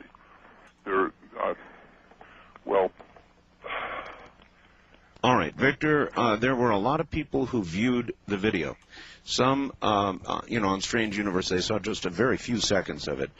And, the entire thing, I believe. And Whitley Strieber was one of them who reacted very emotionally, Victor, and thought that alien was being treated badly. Can you characterize the treatment of the alien in the course of the whole thing? The alien was being treated badly, but not. That was not the intention. The maltreatment of the aliens stems from our essential helplessness to either help or affect them. The dog and pony show of a medical team handling the physical debilities of these beings is one of the constant sources of paranoia and chaos within the administration of these programs. You find a high degree of well-educated charlatanism within these programs, simply because the government requires that various disciplines deal with these aliens, and these disciplines do not have the science to back up their efforts. This brings up, I've been given a tape of Mr. Strieber's appearance on your program. Yes, on mine, yes. April 12th. Yes. And I just want to respond to, or possibly two of his statements over the course of this call, but one in particular now. He took me to task for a statement I made in the interview to Rocket Pictures, in which I said that well, again, this was second-hand information, but I said that the position of the scientists who had studied this was that the aliens had eliminated viral and microbial life from their own ecosystem. And Mr. Strieber made the sensible point from a terrestrial point of view that microbes play a beneficial as well as a harmful role in the health and correct functioning of human beings, and that therefore it was scientifically foolish to make this comment. Well, first of all, I have not specified that I'm a scientist, so I'm not going to jump up on my high horse and become offended at this. But I would like to point out that overriding quality of these beings is a level of advancement beyond our ability to understand what it is they're doing, both as beings and as workers of technological apparent miracles. Were we able to communicate with it? This is another issue that is fraught with it's going to get interesting ambiguity. now. But let me finish the comment about about microbes. All the evidence suggests that these beings are biologically inert in relation to our ecosystem. They might as well be a petri dish. And the statement that I made, which again was second-hand information, background information, but the comment that I made seeking to explain the glass partition between the interviewer and the being, yes, and is seeking to explain the sort of lackadaisical hygienic standards of the medical team, was that there's a half-hearted, by now, attempt to minimize microbial contamination of the beings, because the microbes and various other biological entities can form colonies within these being systems. They operate, their physiology operates in a way that is symbolically similar, let us say, to human physiology, but does not appear to include the normal biological. Now back to Victor, who is using a voice changer to protect his identity, and Sean David Morton. Victor. Yes. Let me try asking again. You've kind of characterized this alien as kind of like a petri dish, or here at any rate in a petri dish. Might I ask, did we manage any form of communication with it? This is the great mystery involved in the government's hosting of these beings since the late 40s, in fact. The telepathic capabilities of these beings has been long established, at least insofar as DNI is concerned. That was another statement that Mr. Strieber made on your program, that the statement that the man in the foreground in the video is a telepath seemed like science fiction. And I actually agree with him more than perhaps he would expect. The issue here is that no one who has ever been in the presence of these beings has not felt as if thoughts, not his own, were entering his brain. And this has been long established, and various experiments have been done in which the government satisfied itself that these beings were giving off some form of telepathic or thought transfer, telepathic contact or thought transference. The question mark is whether certain individuals truly are more capable of receiving and returning these messages than the average person. Sure. And this is one of the elements of the entire black program related to alien visitors that I find amusing. I believe that many, if not all, of the telepaths who have been recruited or who have cleverly managed to get themselves recruited into this program are largely the same sort of charlatans you can call late at night, you know, at 99 cents a minute or whatever it is. So in other words, you're not trusting of whatever information they think they might have gleaned. I believe it is at best heavily influenced by the assumptions and beliefs and hopes of these individuals, and at worst is a deliberate attempt to tell the government what the government wants to know. Yep. And this may account for part of the fact that it may account in part, I should say, for the fact that the government has had these beings for 50 years now, and has amassed a constant and ever-growing stream of data supposedly emanating from them, and yet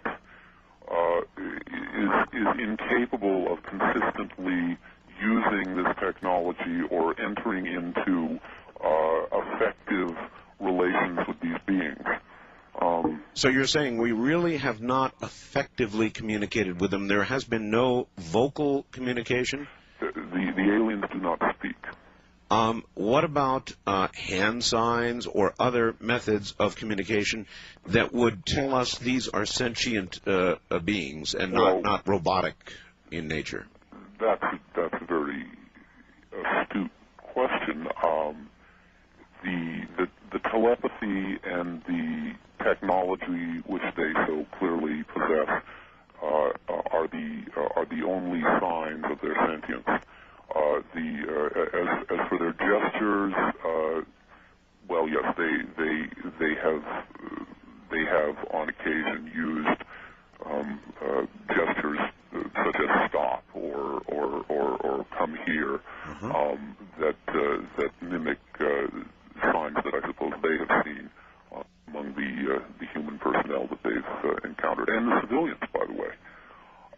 But this business of pictographs, which Mr. Broadstreet gave quite a bit of emphasis to in this video, this never-ending video, which I thought I was through with 7 months ago. It is important, Victor, because the video, of course, is incredible, but your words about it go a long way toward backing it up or causing people to become very skeptical.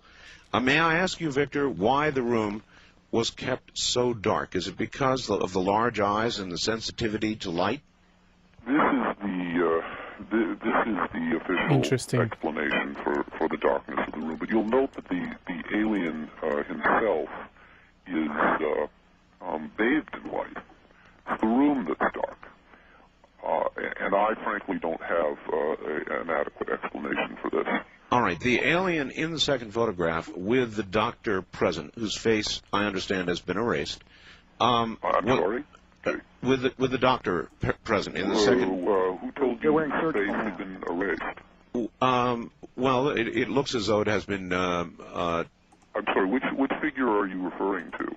I'm referring to an apparent physician who has his finger, a gloved finger, in the mouth. Yes, well, if his features are not visible, that's the effect of the mask. I did nothing, and I don't believe Rocket has done anything to distort the actual images. That's interesting. In fact, the images are a bit degraded from the VHS copy. I'm sure they are, sure. The telepath in the left foreground is so dark that a number of people have missed him. In fact, Rocket just sent the video to be analyzed by some computer whiz in Phoenix, Arizona. We sent it to Dr. Jim Delatoso in Phoenix. Yes, well, there he is. Phoenix, yes. He analyzed the footage, made a number of odd statements. But one thing, he commented on the 3 human individuals in the video. There were 4. Apparently he did not even see the person on the left, which I find bizarre. Okay, we'll take a look. Now the doctor or the physician, or whatever we've got here, with his finger in the alien's mouth in the second photograph. Yes. The alien was apparently having some sort of seizure and was frothing. Was this a dying alien? Did this alien die? I think you will find. I think you will find that all of the reports of these beings inevitably end with them dying, and most of their appearances are in a condition that seems to be debilitated. In September, when Rocket interviewed me, I was not prepared to say that the alien was dead. I only knew that he disappeared from S4, but that was also at the point when S4 was being stood down. Do you now know him to be dead?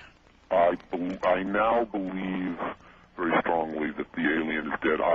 I would go so far as to say that all of the beings in the government's possession are now dead. Are we mistreating them? Did the Romans mistreat Jesus? This is the central issue for me, increasingly, and even more so in the time since I brought out this tape. I believe that these beings are engineering their own treatment. They are presenting themselves as a test to us, and I do not believe that if they were not willing to be treated in the way that we treat them, we would have the power to do so. But in the sense that these beings are dying in our custody, and in the sense that our treatment of them seems to have no taint of commonality, no successful two-way communication that we can understand. I believe that the aliens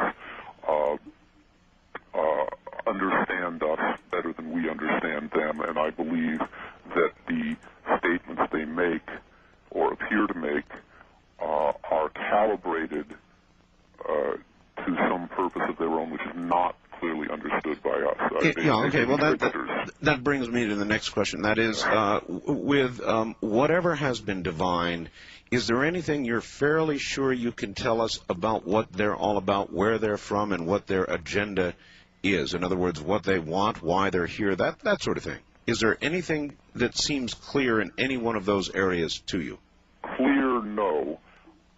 But I believe in an overarching sense, these beings have been here before, and the program that they are performing upon the human race is as old as the human race, certainly as old as consciousness, and I believe,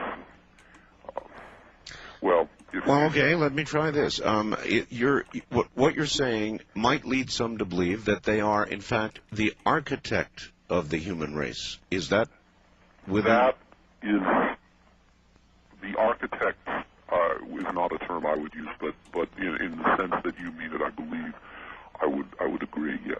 All right, you have told us that the Department of Naval Intelligence is the DNI. Can you enlighten us at all as to the rest of the coding at the bottom? Why do we have to go that way? They are our architects. Why? I'd be glad to read you what we have on one. The latest photograph we have says DNI/2704/025818. Yes, this is not, it's not really the issue. Can you hold on 1 second? Sure. I'm sorry. No problem.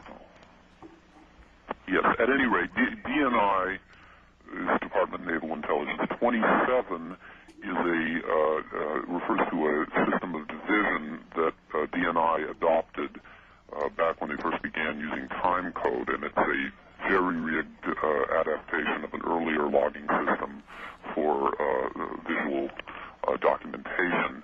And then the final 8 digits are self-explanatory. They're hours, minutes, seconds, and frames. Okay. And 27 has no meaning in and of itself. It's merely a logging system that can be accessed according to code books and what have you. All right.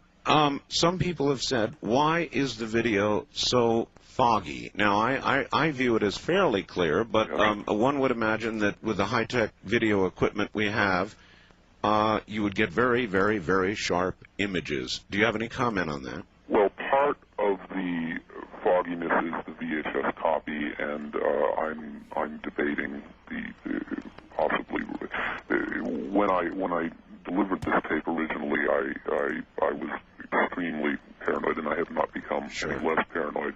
But I believe I understand where I stand a little bit better now. Are you in fear of your life? Well, the simple answer is yes, but I'm by nature an observer. I have not personally experienced harassment, and I think I've been relatively successful in maintaining my anonymity and so you so to speak. But you are convinced they do not. In the experiences of others, both individuals who are known to the public because they made it into the media, and other individuals, that there are great dangers involved in bringing this kind of information out, not because the government is all powerful, but because the government is and knows itself to be out of control in relation to this phenomenon. They crave control, and they have no control, and as it leaks away from them, they can become vicious. Sean, do you have any questions? Well, specifically, there was no sound on the tape that we were given. Can you? Yes. Oh, can I break in here? Jeff has just supplied me with a note, which I suppose qualifies as a commercial. He says the video in the rocket tape is fairly clear, not foggy. This is true. It does look better in the video. Okay. All right. But yes. It is. Oh, we never did finish that point. It is dark, and I do not have an answer that satisfies me for why it is so. This business of the aliens needing the environment to be dark does not wash with me, mainly because the being itself is bathed in light. On the other hand, well, if I go any further in this direction, I think I may be stepping into the areas that I am trying to avoid for my own self-protection. Victor said you said in your interview that you had actually personally seen this creature on an occasion. Can you tell us anything? This is the case, but I made it abundantly clear that it was not necessarily the session that is represented in this video. Yes, but can you tell us about what happened when you actually saw the creature and what your opinion was and what your thoughts were? Well, no, I can't. I can tell a second-hand anecdote. If I speak about the occasion when I personally encountered the being, I would be compromising myself. All right. What about your emotions? In other words, what did you feel when you were in its presence? Can you describe that at all? Did you feel awed? Did you feel sorrow? Did you feel elated? What did you feel?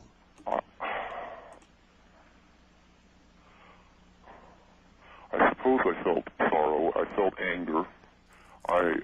I'm not by nature an emotional. Well, I am an emotional person. I am not by nature an interactive person. A person who self-destruction instinct. What's wrong with us? Certainly, in the presence of a being from another world, one would think this would be even more difficult. However, I, like everyone, as I say, who has ever come into immediate contact with these beings, I felt an intense presence within me that was utterly foreign to my experience before that time, and I must say this has changed me. It has had an effect that I did not choose, and I still possibly willfully refuse to welcome. I'm in the beginning when I brought this tape out, I suppose in a sense it was an emotional reaction to that meeting, but it's gotten away from me. This effort on my part to do my bit, so to speak. That's a very important question, Victor. You got this out of Area 51 in the way described earlier. Why? Not described earlier, as a matter of fact. But well, by digital form, in other words. Yeah, well, it was made possible by the digitizing of these old analog. I've got you. But my question is, what was your motivation in bringing it out? Did you just want the American people to know? Is that the idea? Well, as a matter of fact, on your own show, with Whitley Strieber, there was something he said that struck me so singularly that I wrote it down. As a matter of fact, I have it here on a scrap of paper. He said, "This is the face that mankind is turning to this other world," and I suppose to some extent that was my motive for attempting to place this before the public. I'm sorry, I had to. I look at believe, that demon. I believe that these beings cannot be harmed by us in any significant way, in any way that is meaningful to them. But at the same time, I believe they're presenting us with a sort of test. They have appeared in an incomprehensible panoply of circumstances in front of private individuals who are then left, metaphorically speaking, wandering in the wilderness, unable to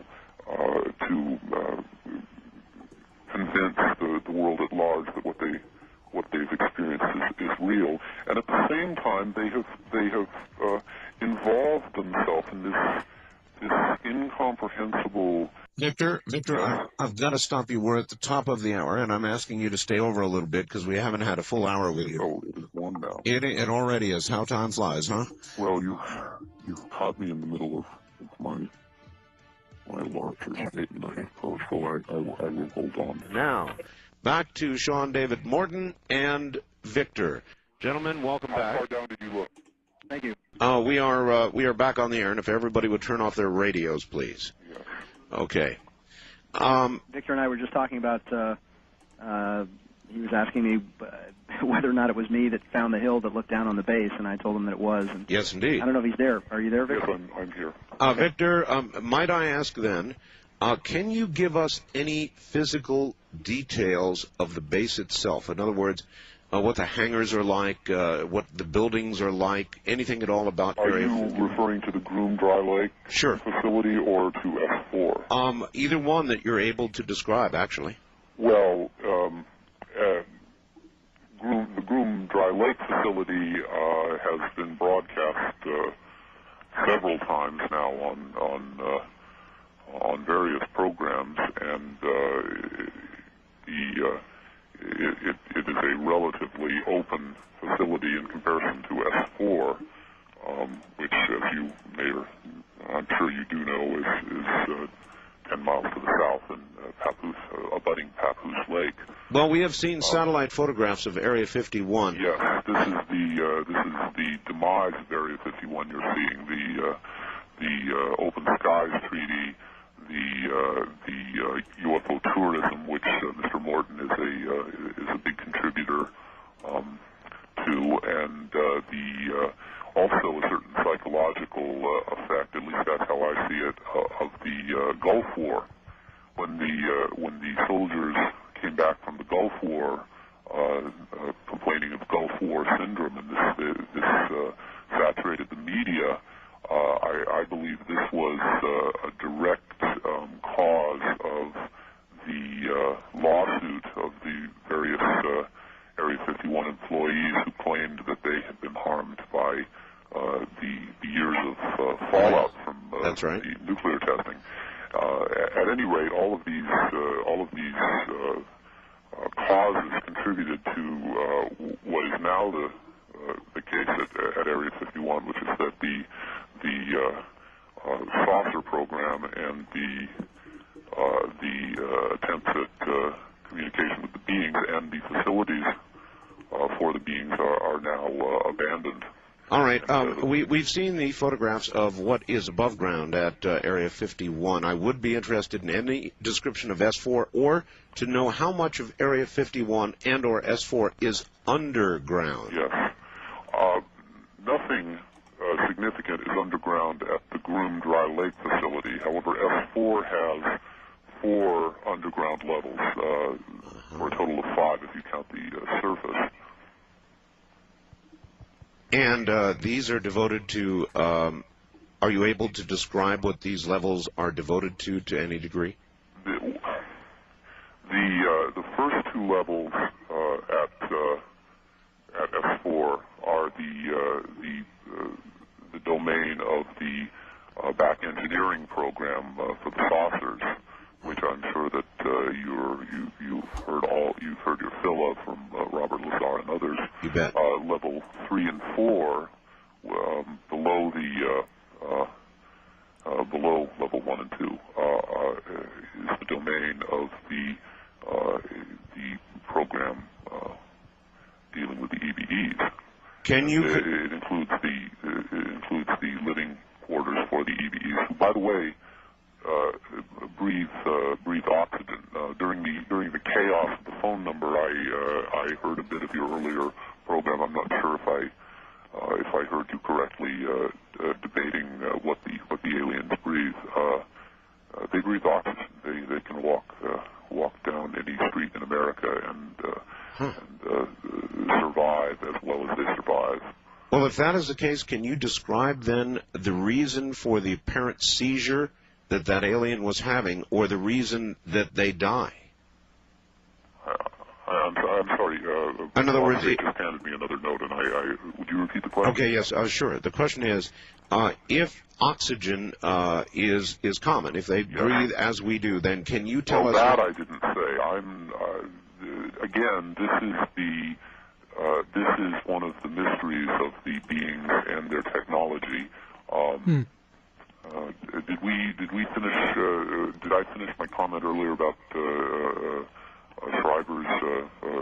Strieber's comment about the telepathy? The issue, or I'm sorry, about the microbes. To a certain extent, the beings appear to be only symbolically biological. Now, what I mean by that is they... Symbolically biological. When they're autopsied, they have the organs of a biological entity. They appear to function as a biological entity, but there is a lack of the chemical and physical functions one would expect in a biological entity, and this has led many individuals to consider them to be somehow not quite physical, that they are somehow hallucinatory, no matter how physical they may appear to be. But another way of looking at it, and this relates to their technology as well, is to just simply say that we are not capable of understanding how they have evolved or how they have changed themselves in their own environment. Because, I mean, think about it. If you took a simple teenager's CD of today, you know, some rock with the Pink Floyd or the Matching Pumpkins, and you took that CD and somehow transferred it back 100 years, there would be no science on the face of the earth that would be able to tell you what that CD was for or how it operated. Yes, it would be as no evidence. It would be as magic. That's a good point. Now, Victor, this alien was in distress. Obviously, it was sick. Is there something on Earth that causes them to have a shortened lifespan that you're aware of? This is the source of constant theories and no effective treatment. It is not. I do not believe that the aliens are dying because they cannot live in our environment. Frankly, I don't want to make too many religious allusions, but to a certain extent, for some reason, my mind keeps coming back to the story of Jesus, which before this occurred, I did not believe to be a historical fact. But at any rate, certainly symbolically, it's applicable that the Son of God would make himself vulnerable to human action when obviously the Son of God would not be in that position. Victor, did you see any in other natural condition? Sorry, did you see any other creatures being You see interviewed how other than they- this one? I mean, on the video that you I did not personally. Do you see how disconnected that was? Why did he have to go there? Unless the spirit that's inside of him led him to do that, which is not a Holy Spirit. Because he said what he said, that Jesus wouldn't let him being a God, wouldn't let us do that thing to him. In fact, that's exactly what he did. He said, I lay my life at my own accord. He went willingly. Why did he have to say that? Watch this video, this stream from the beginning. There's this guy, Phil Schneider. He talked who these creatures really are. Okay, so let's continue. We got about an hour left. Whew. And I think from what I can remember watching this a long time ago, I think they communicated with the creature and the creature said, like, they know about God, but like they haven't met him or something like that. Sneaky little bastard. All right, I'll leave you again with it. See any other creatures, and I did not see any videotape of other species. I saw a videotape of a being of the same species, another being. Frankly, well, again, I don't want to get into things that will tend to narrow down my participation and make it more clear. All right, where I fit into this, but I am not 100% a believer in the Pleiadian aliens and the various other the more humanoid species. I believe they're wish fulfillment. Do we know where these particular aliens, this particular alien, is from? I believe they are from not here. I do not believe that they are necessarily from the far reaches of space. It's all a belief. You see, they leave that space to plant the suggest things. Various science fiction writers and so that you can be convinced. Have postulated different forms in of a alternate universes, and I don't believe there's really any scientific understanding of this phenomenon. But if I were to choose an answer to that question, I would say they come from another dimension. They come from a contiguous place that is not available to us, whereas their place and ours are equally available to them. Very informative. All right, what is the tone at Area 51? In other words, are they planning at some point, do you believe, to go public, release anything soon? Will there be a moment of revelation, or are they going to continue to keep this black? I believe that the real, the very real radioactive contamination from fallout is developing into a cover story, which may or may not allow the government to begin allowing outsiders into Area 51 to show everyone that it was simply a base, an artifact of Cold War spy operations, where while all the functional operations are moved northeast into Utah. Okay. This is my belief. Can you? In other words, there is a very good chance that Sean Morton will very soon be able to get off his hill, go down into Area 51, and be told nothing ever happened here. I'm sure he'll look forward to that. Case, but You're already trying to say that, Victor. Can you confirm the Bob Lazar story as basically accurate? Basically. What is the Bob? The Bob. I have heard a number of. All right, Victor, I have interviewed Bob Lazar. He basically contends that over a period of time, he worked on several craft at Area S4. Yes. And would you confirm that much? I will not confirm that Robert Lazar worked on these craft, but I believe that his information is largely correct. Again, possibly scuttling back behind my anonymity, I don't want to specify too much of my own contact with the hardware. Can you confirm that those craft were at one time there? Yes, absolutely. There is no. Yes, I can confirm that. Could you tell us where they might have moved those craft? I mean, not the other stuff like the X-33 and all the stuff they're moving to Utah, but the actual flying saucers. The saucers themselves, I don't believe have been moved at this time. I believe they will be moved, and I cannot tell you how they will be moved. I have not made a study of all of the UFO lore, but I believe, I was told that John Lear made a claim that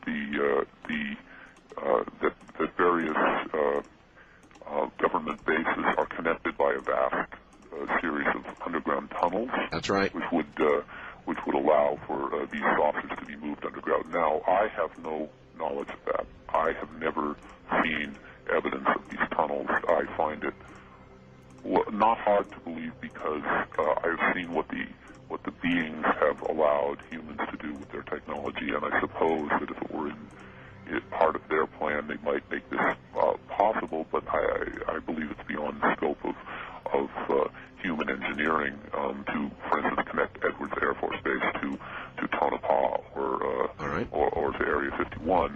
But I certainly believe, even if this is true and I am not aware of it, that there are no tunnels between Area 51, between S4 and the Utah sites, which is where the cover program is moving. The Michael Air Force Base and the Utah White Sands. So then, the Popular Mechanics story is in disinformation. Popular Mechanics. Yeah, Popular Mechanics is running a story saying that Area 51 is moving, and what you just said seems to indicate that you believe that to simply be a cover. I'm sorry, cover. Yes, the Groom Dry Lake operation is more or less what the government has. Well, for a long time they did not say it was anything, but what the government would like you to believe it is. It is a testing ground for super secret aircraft. The S4 site, Papoose Lake, is the site of the truly black program. Now, the Groom Dry Lake activities are unquestionably moving to Michael's Air Force Base and White Sands. Now, the saucers, as I say, I don't believe they have moved yet. And if the situation at Area 51 is to be continued in its current form, then they will somehow be lifted or dug to these new locations. All right, there are, Victor, a lot of people who have seen these craft flying in and around S4 and Groom Lake. Yes. And you think the craft are still below ground at S4? I believe they are, but I don't believe that anyone has actually seen one since at the latest early 1992, so in other words, late 1991. You believe they have stopped flying then? I believe so. I believe any sighting, because this is the thing about the aerial sightings, that, half of them, more than half of them, are wishful thinking. and I believe that the frenzy surrounding Area 51,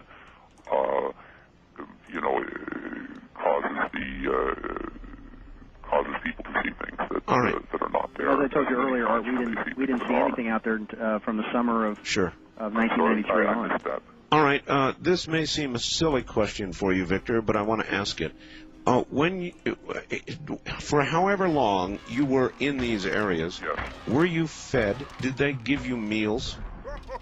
Actually, I have an interesting story about meals, but as a matter of fact, I can't tell you.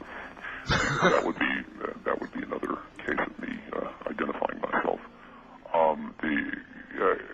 All I will say about meals is that at S4 level 3 and 4 have no cafeteria facilities, and the personnel who work on those levels do not come up to feed.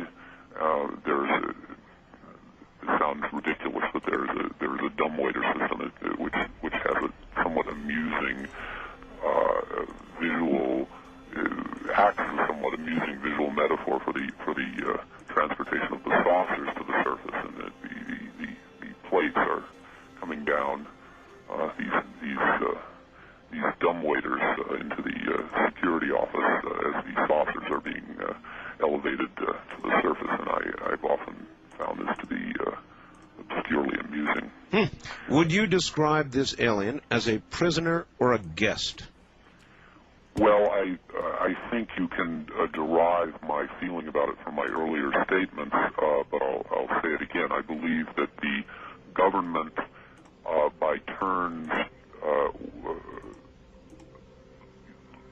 likes to pride itself on these creatures being their prisoners, or congratulate themselves on being these creatures' hosts. But in fact, I believe that the creatures are performing their own function. Yeah. All right, Victor, we are at the bottom of the hour, and if you wish to stay, we'd love to have you. Are we going away for several minutes? Several minutes, yes.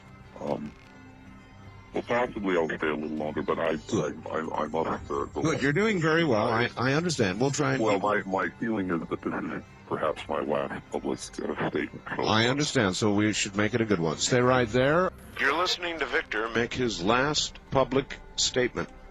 And so, Victor, I would like to ask another question. Yeah. Without telling me, because I realize it would compromise you, specifically how you got this information digitally out, can you describe in a generic way the security at Area 51 and S4?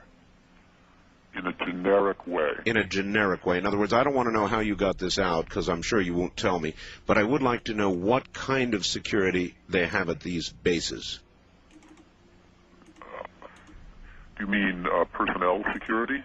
Sure. Yes, well, the Groom Dry Lake facility is actually relatively low tech.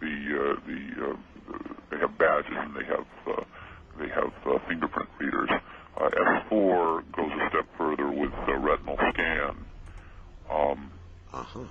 But as far as the transfer of materials out of either facility, this is strictly controlled.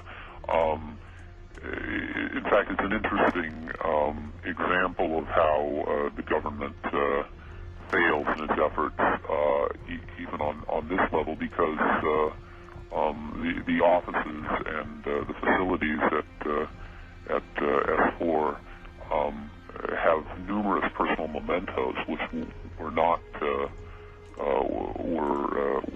supposed to be brought in, and somehow were, which is a never-ending source of amazement to me. Well, if somebody can get somebody in, something in, then one would presume you could get them out as well. Is a body search a normal course of events? Yes, certainly at S4. I'm not going to make that statement, but certainly at S4, yes. Mm-hmm. Sean, anything you want to chime in on here? Yes. Can you describe anything about the hangars at S4? Anything unusual about the offices and how the hangars were actually connected? In what sense? As far as, were there offices at the far end of the actual hangars at S4? Do you mean by the far end? Do you mean in relation to the personnel elevators, or? The personnel elevators. Did you actually stay at S4? I mean, did they fly you up there? No. At Groom Lake there are military personnel who sleep at the base, but at S4 the staff is bussed in and out on a daily basis. Mm-hmm. And you were bussed in and out and then flown in and out? Yes. Busting in right. In a sense, let us say, metaphorically speaking, that covers it. I didn't want to make comments about. All right.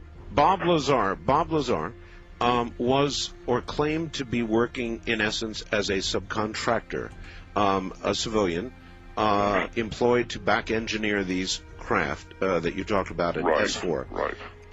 Can you tell us if you were in that category or No. I at this point, I will understand that you ask these questions, but obviously that falls within the category of questions I won't answer. All right. Can you tell us if your relationship with the people there is still in place?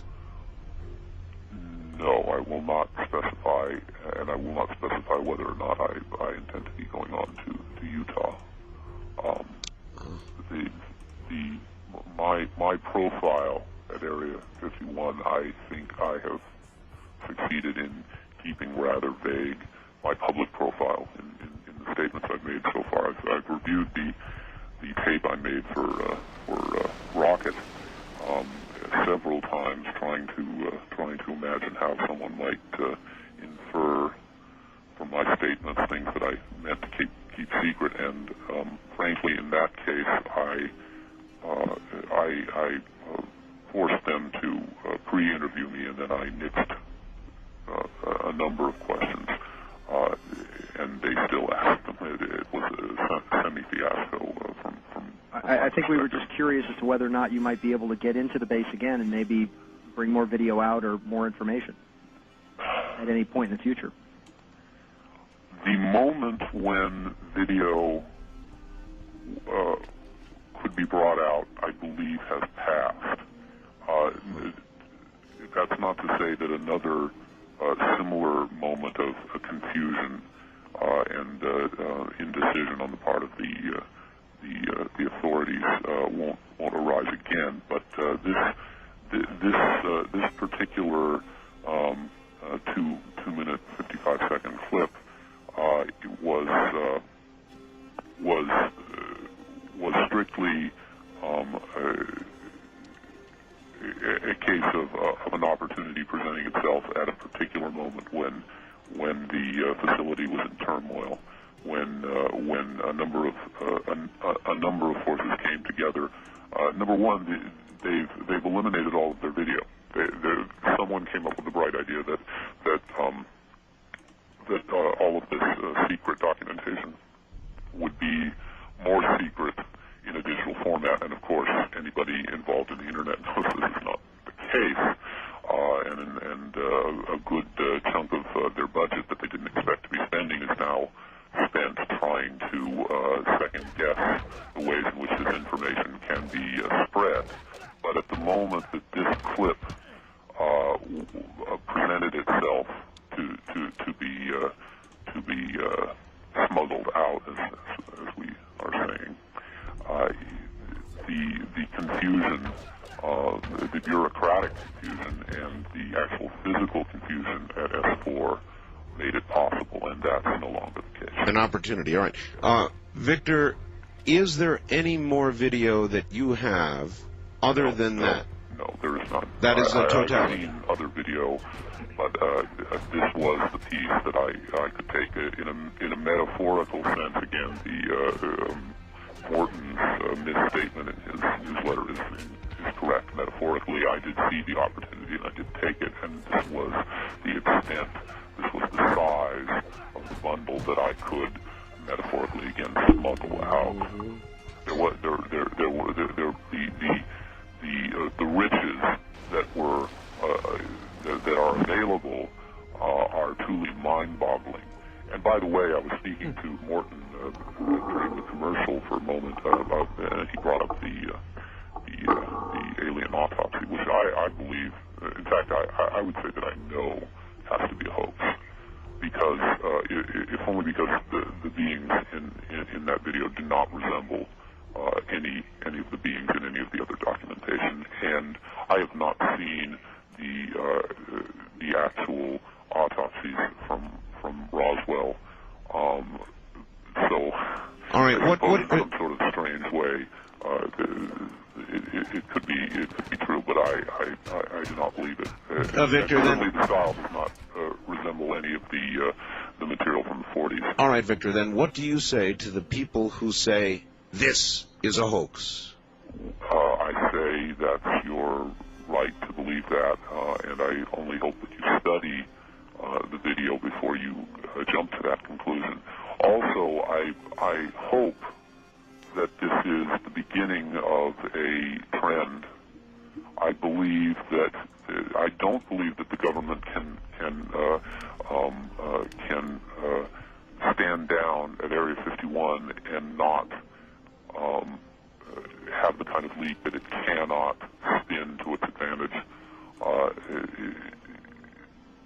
in the way that so many previous leaks have been spun. Victor, if they were to identify you now, knowing that you have smuggled this video out, yes. If they found you and identified you, what do you believe would happen to you?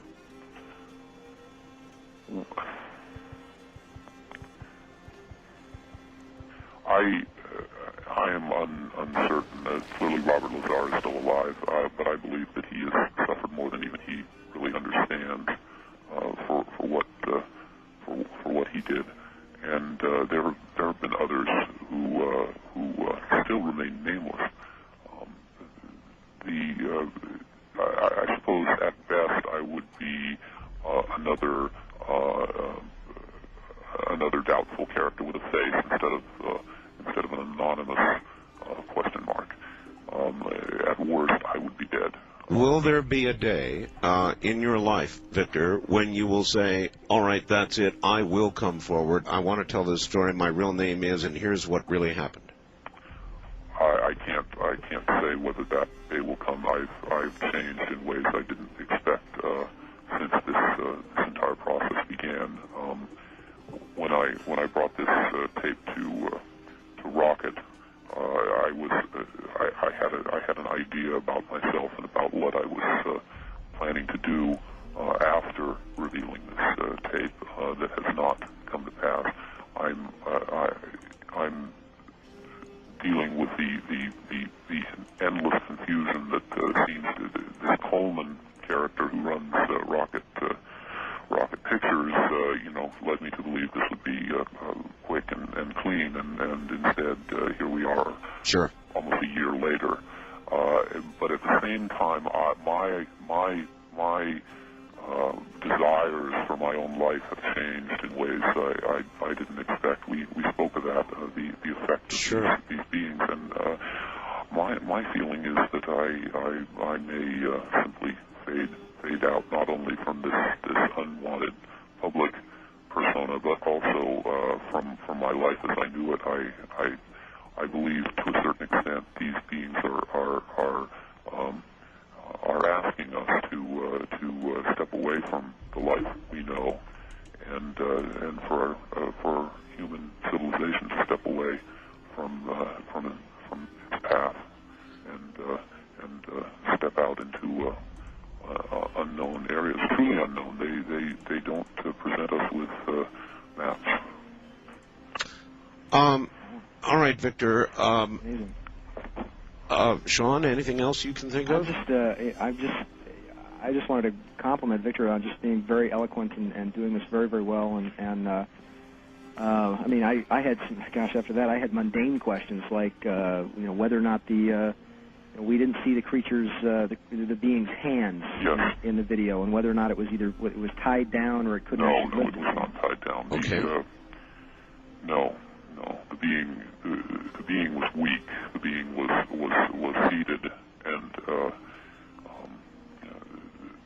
was weak, but it was not tied down. Did it have 2 fingers, 3 fingers? Can you describe the digits on the hand? It has 4 fingers,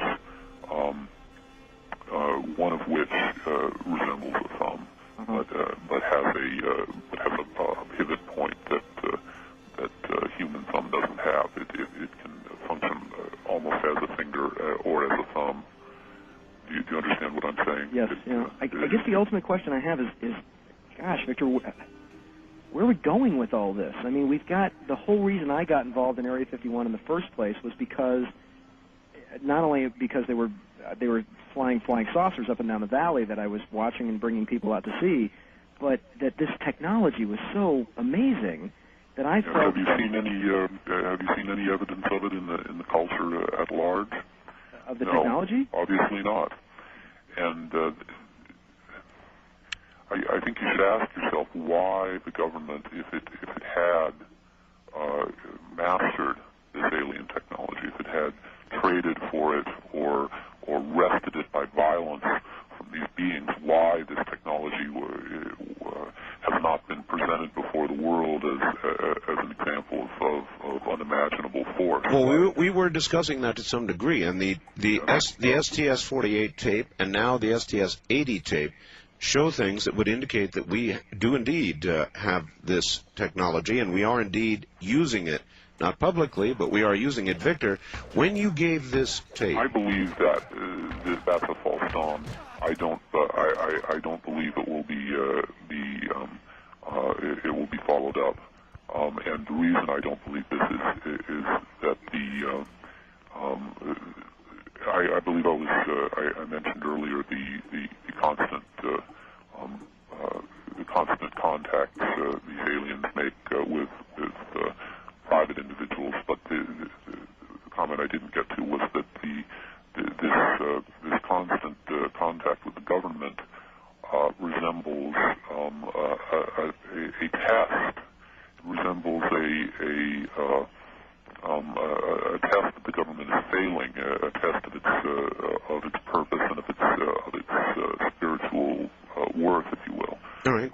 When you gave the tape, Victor, to Rocket Video, what was your motivation? Why did you take this tape to him? Did you want?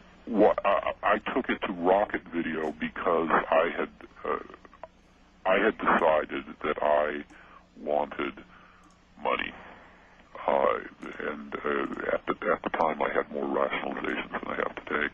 But I felt that I was putting myself in danger, putting my career in danger, and that I needed to give myself as much latitude for essentially fleeing as I could, and that I needed money. And when I went to Hollywood hat in hand, rather foolishly, it quickly became apparent to me that almost everyone, that almost no one could be trusted to maintain my privacy, not because they particularly, cared about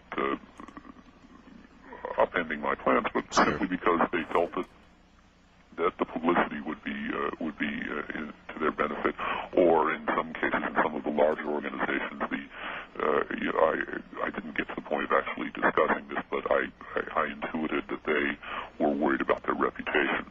This business with the alien autopsy, I guess, I assume this from things that have been said, that to a certain extent Fox Television has suffered some ridicule that they don't seem to be able to. But you're honest. To shake off. But at any rate, Rocket Pictures offered me money, a deal that I felt I could take, that still has maintained my anonymity although they do keep pushing me to make more and more of these statements.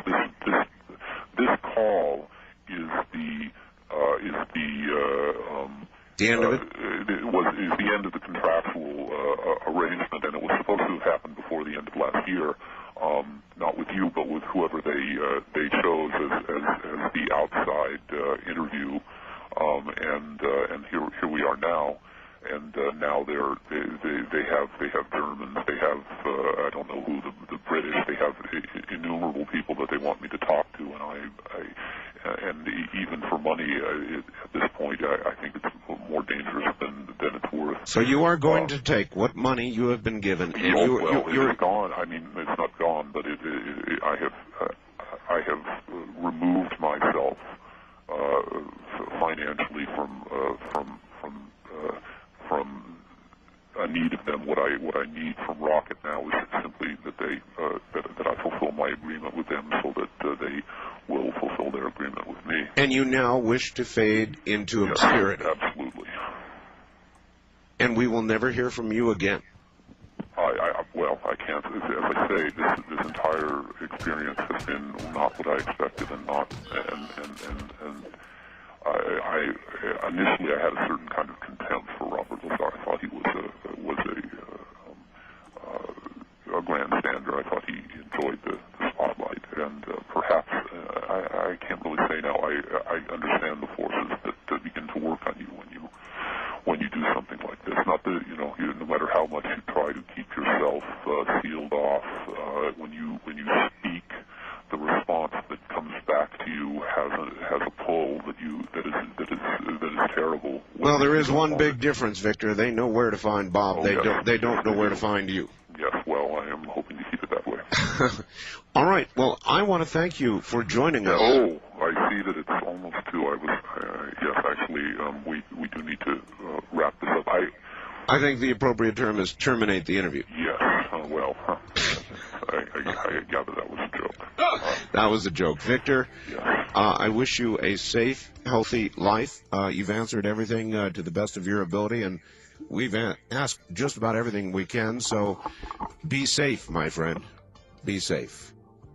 When we come back, Sean David Morton. But as the interview progressed, and Victor, to some degree, began to relax, I began to get a different sense, and that was that he was telling me the truth. I think Victor was scared. I think Victor really is scared. And so my judgment of the interview, after about the first, maybe 20 minutes, half hour, is that we began to get some real information. It was a significant milestone. There's no question about that in broadcasting. I don't know that this really has been done before. Those are my impressions. So I really think my sense was that we were getting the truth. And I'm going to say one other thing that'll probably get me in trouble, and I hope not with my good friend Whitley Strieber, but I held back during the course of the interview.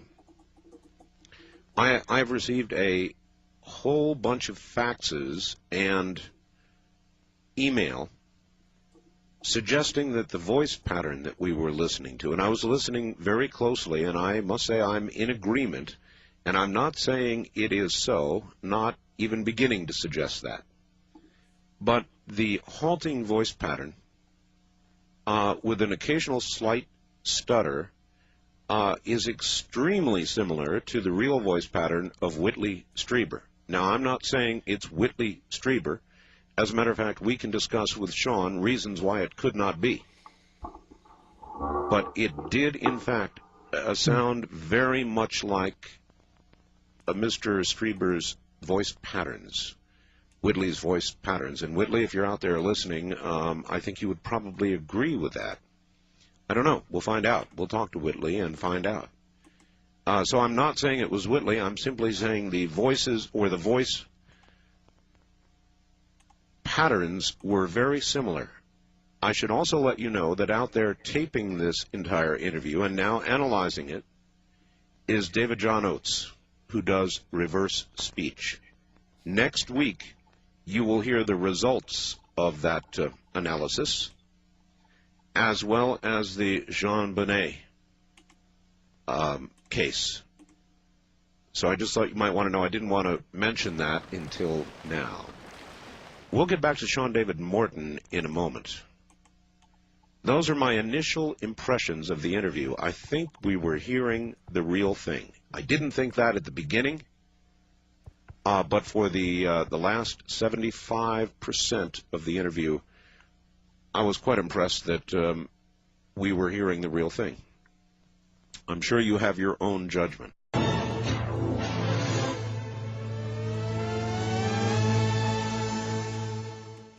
All right.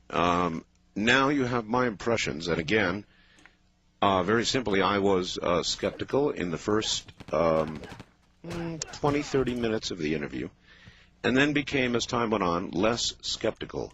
I agree with those of you who suggest that Whitley Strieber and Victor have similar voice patterns. That doesn't mean it's Whitley Strieber. It does mean they sound alike in a lot of ways. And so, Sean David Morton, here you are once again, my friend. Oh, my. It was, what a hell of an interview, huh? Boy, oh boy, talk about making history on the radio. I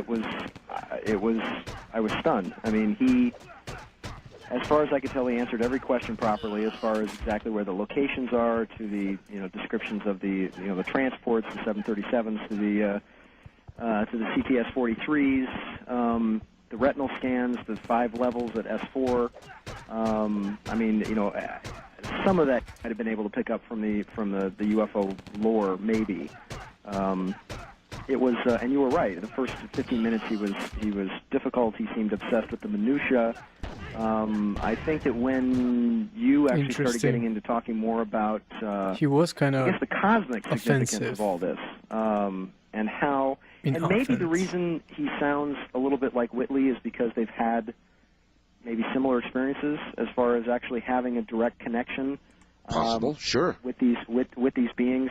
All right, now let's talk for a second. I mean, I got a lot of faxes and I held them all back because just in case it could have been true, I didn't want to have this interview is terminated kind of deal on me. Right. The biggest reason behind it not being Whitley is number one, Jeff Broadstreet, who is actually the producer and the director on this thing, I've known for 5 years. And, I mean, I've known him since, 6, 7 years now, going on since 91. Okay. And Jeff just wouldn't do that. I mean, it's not the kind of integrity thing that Jeff would be involved in as far as it being Whitley. Because if it's Whitley, then it means this whole thing is a gigantic scam. Right, and I don't believe that for a second. I know Whitley Strieber personally. And I don't We're think friends, and he is one of the most honorable, straightforward people I've ever known in my life. Whitley is a real person, and he would no more do that than the man in the moon. Right. But I had to make reference to the fact that I did get all of these faxes, and that I also noticed the similarity. There were similarities in voice patterns. In the words, in the words that they used, you're right. I don't think Whitley knows that much about Area 51 is the second thing. Right. The third thing is that my partner, Larry Germain, actually called Whitley on behalf of Jeff, and we asked Whitley if he wanted to see the alien interview, and he said no. We tried to set it up so that he could actually be in the in the video. Well, there's more the audience ought to know, and that is that I considered having Whitley here tonight, and I called Whitley, and he returned my call a couple of days ago, and he didn't really want to, but he said, Art, if you want me to be there, I'll be there. So I think that also destroys the possibility, because he could not have been both. Well, it's also the video that was actually done with Victor. I mean, the actual video, they're not the same body type. It's it's a different person. Yes, they speak the same, but then both men seem to be very, very exceptionally well educated. They both have had experiences with these creatures that who knows, but obviously expand the mind somewhat. And maybe make you talk in terms of this sort of awe. I mean, it's certainly not an experience I've had of actually seeing one of these beings up close. But I'm certainly. It seems that it obviously has a very, very profound physical effect. The rest of what I thought was the most impressive was, not only his intricate knowledge of specifically what was going on out there, but also I think that the sincerity that I heard when we were talking about the greater picture of this, his allusions to the fact that these beings were somehow giving themselves up or giving themselves over to be tested and sort of poked and probed, that there was really no way that we would actually be able to capture or shoot down one of these beings unless they wished it, and that maybe these two creatures that he saw out there are ambassadors of some kind, that maybe they've literally given up or given over their lives in some noble effort to increase the understanding of what's going on. I also thought it was very interesting, too, that he didn't cop to the usual idea that the beings are Zeta Reticulans or they're from outer space, but instead he went for a much more interesting and more intricate complex that if these beings were from someplace out there, then logically speaking that they would come from, thousands of light years away, take some samples, pick up a few people to put in a zoo or whatever and go home, as opposed to these beings literally being indigenous to the history of this planet. They are in every culture. They are in every myth or folklore going back literally to the beginning of time, which means that they are indigenous to here, which leads to an entirely other theory that they are not extraterrestrial, but in fact ultra-terrestrial, that they in fact come from this planet, but from possibly another alternate dimension, whatever. Or some people have actually theorized that these beings come from this planet, but in the future, and that they've actually come back now with some sort of message or some kind of warning, or to somehow maybe take resources, water, air, human beings, if you will, back to some future time when maybe we've evolved into whatever they are. Well, I had last night Terence McKenna on the air, and we were talking a little bit about time travel, and he had one very fascinating answer to a very hard question. And the hard question is, if time travel is possible, where are the time travelers? And Terence said, thoughtfully, when time travel is invented, they will be here in mass all at once. In other words, you cannot travel in time, in the past, in effect, where there are no roads to travel because there was not yet time travel invented. I thought that a rather interesting answer. At any rate, an alternate dimension, yes, possible. I thought a lot of his answers were really intriguing and well thought out, and it was after we began to back away from the hard evidence kind of questions and gave him a little opportunity to talk about the larger cosmic aspects of all this when he began to relax, and then we began to get some hard details. Well, either that or Jeff must have gotten a couple of shots of that Bushmill in him, I guess, and he was complaining, hey, they won't let me have a drink, so maybe they gave him a couple of drinks and he loosened up a bit, so it's maybe that's right, yes. It's just a couple of the interesting things. I mean, for example, when he talked about he talked about the saucers. He talked about S4 having 5 levels, that it had 4 underground levels, 3 of which were apparently for the saucers and for the technology, and that the lower bottom 2 levels were for the extraterrestrials themselves. The reason I was asking the questions about the offices is because there have been other people that I've spoken to who claim to have been there who say that the offices are actually sort of mounted in the walls, that the walls themselves are very, very thick, and that there are connecting offices. And that also directly relates to the, and it's sort of strange because you have to go back to the original Bob Lazar interviews. I mean, all the things he said between 89 and 90, which then changed only on one point, and the one point they changed on was his actual physically seeing, apparently on 2 occasions at the S4 site, these creatures, which he described specifically as moving like puppets or marionettes. Their heads bobbled. I mean, had the exact same motion and movement as the creature that I saw in this video. And that on this one occasion, how he originally told it to a Japanese film crew that I have the videotape of, was that he was standing at the far end of a hangar, and one of these creatures was actually being walked along the far end of the hangar by 2 security personnel and their political officer, this Dennis Mariana guy, who was the fellow who was apparently the thug that was keeping all the various people in line. As a matter of fact, that's the one question I should have asked.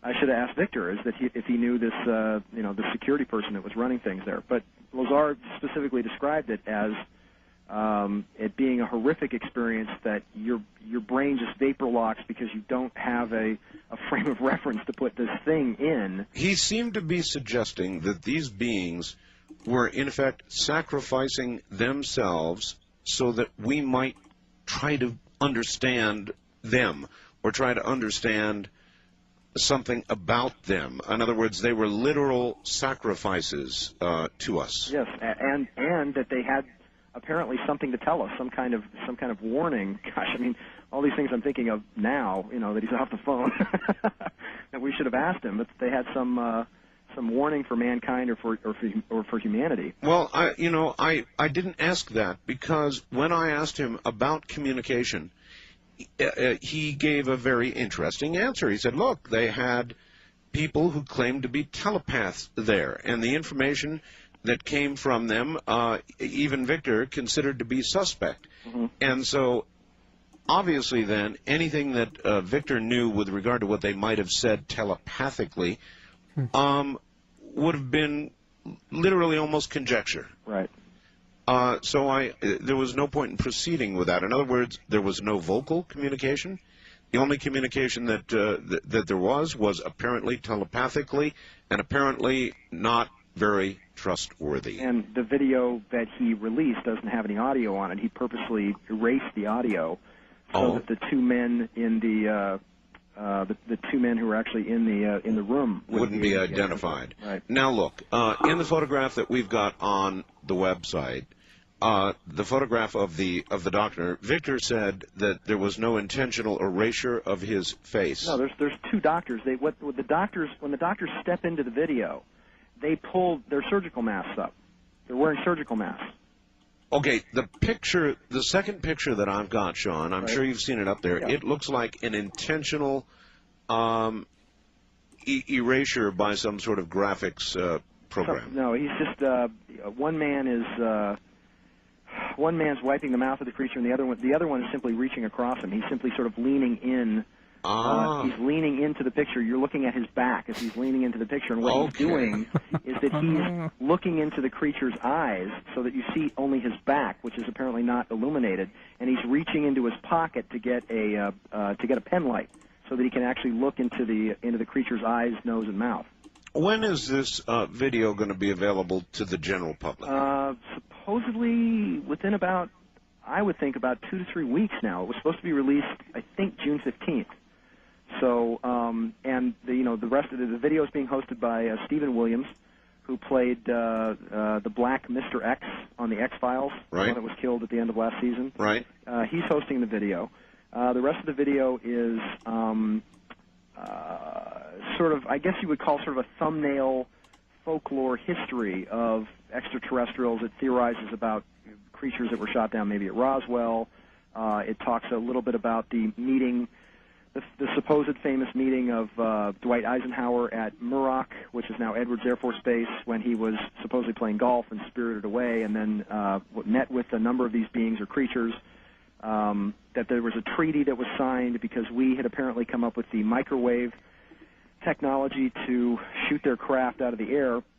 This later became known as Project Sigma, and that Project Sigma was supposed to be an exchange of knowledge and some sort of technology in exchange for allowing these beings to apparently come and go, and or the theory is that they were supposed to have also been allowed to abduct certain people as long as the people were not harmed, their memories were wiped, and then they were put back where they were found. That's exactly what Rob Schneider told us. This program supposedly got out of hand as a lot more people were being abducted and probed and implanted because these beings were at the end of some sort of genetic breeding curve, and that they needed human DNA to then crossbreed with their DNA somehow. I've heard that. And then there are other motivations with regard to our environment, and I want to talk about that.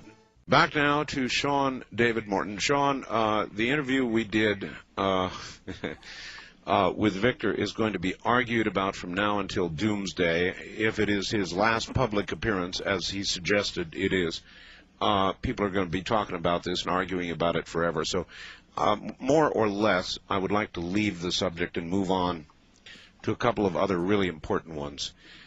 Sean, from every indication I have, every guest that I've had, from Native Americans to prophets like yourself, to religious leaders like Father Martin, to, and I could go on and on and on, I won't, to the book I have written, The Quickening, it is clear that we are headed toward an event. It is clear that in every area of human endeavor, economic, political, social, environmental, things are rapidly increasing at what I call an exponential rate.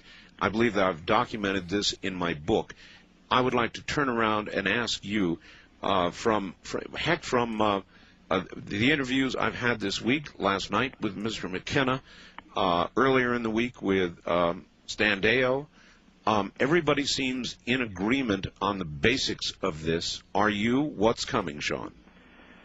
Well, you know, I initially, when I started publishing the Delphi newsletter in '93, you know, as I said before, I was the only one that was saying that I didn't think it was going to be so bad, that, as they say, time oft makes fools of prophets, and that for the people that believe that the extreme is going to occur and that nothing is going to occur, I think it's going to, you know, it's going to hit somewhere around in the middle.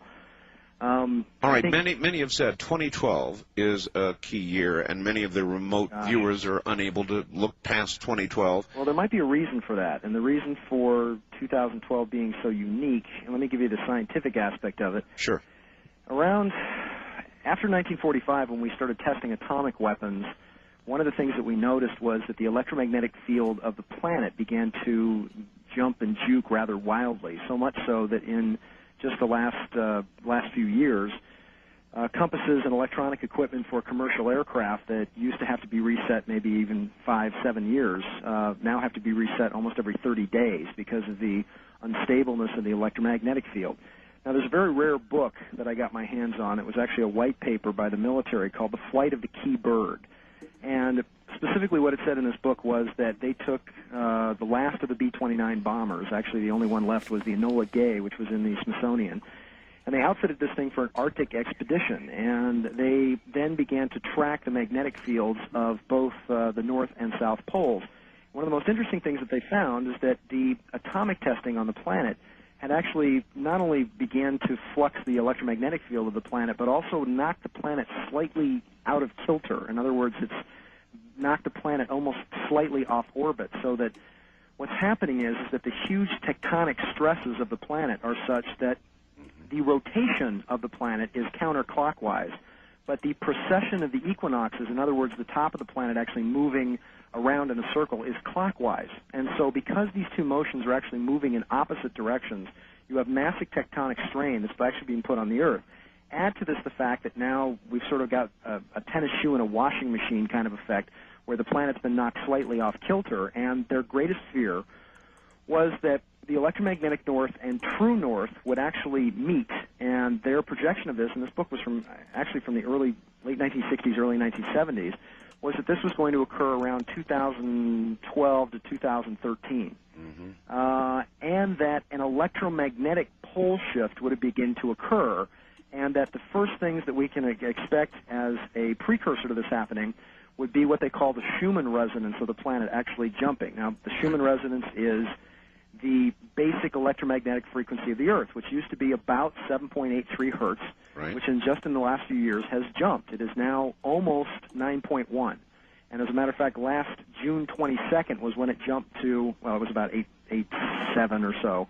And then it jumped to 9.1 last June 22nd, which is one of the things that caused a great deal of the blackouts of electrical systems in the western part of the United States. They never really did account for why that occurred. Well, I believe it's because the dynamos and they have to be directly geared into the ground frequency of the planet, because we're running the entire planet on a very harmful artificial electrical system that's geared to 60 cycles. And the reason it's geared to 60 cycles was simply so J.P. Morgan and Thomas Edison could hang a meter on electricity and charge people by the minute for electricity, which is why it was set at 60 cycles so they could charge people by the minute or per second.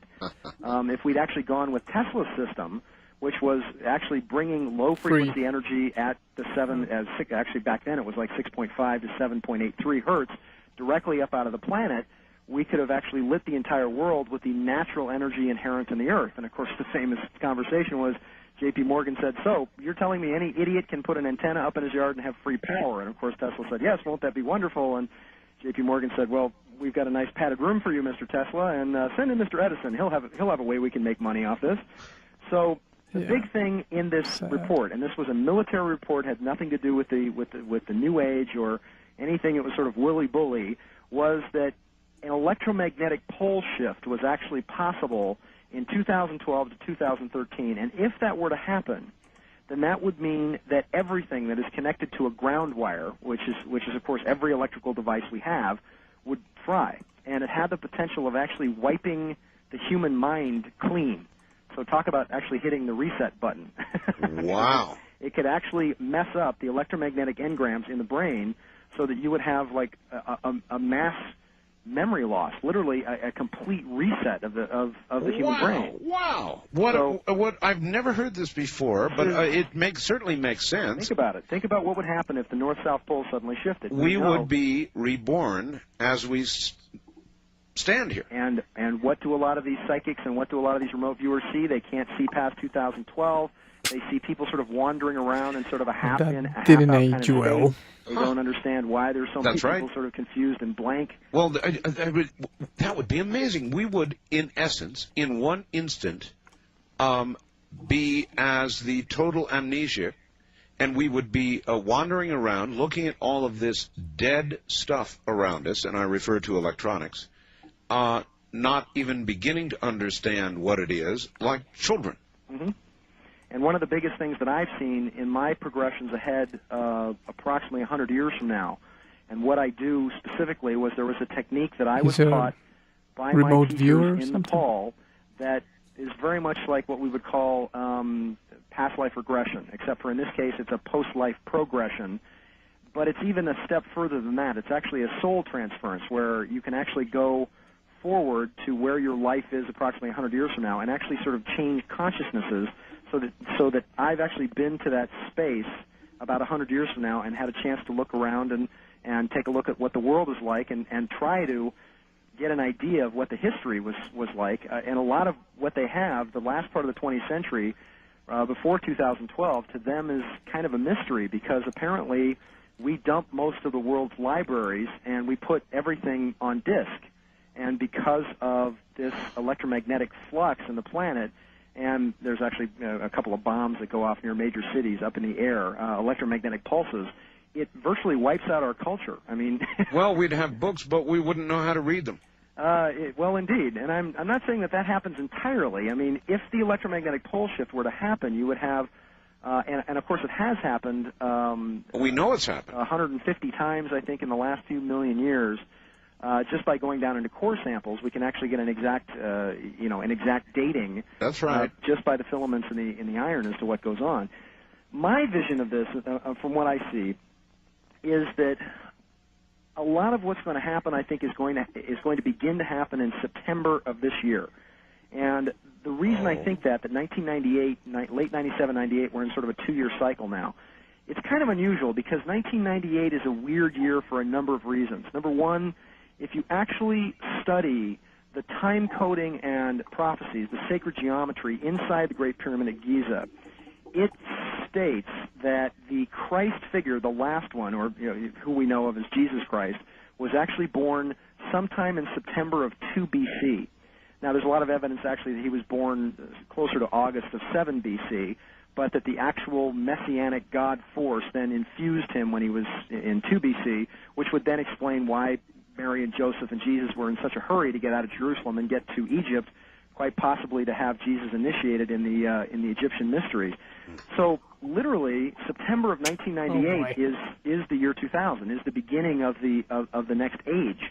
And it's also weird too. 1998 is kind of unusual because we're at the end of what I call a 7-year tribulation cycle, that the United States did not really begin in 1776, as everybody believes, but when the Bill of Rights was actually finally adopted and all the colonies agreed to it, that's when the government was actually put in place, and that was September 27th of 1791.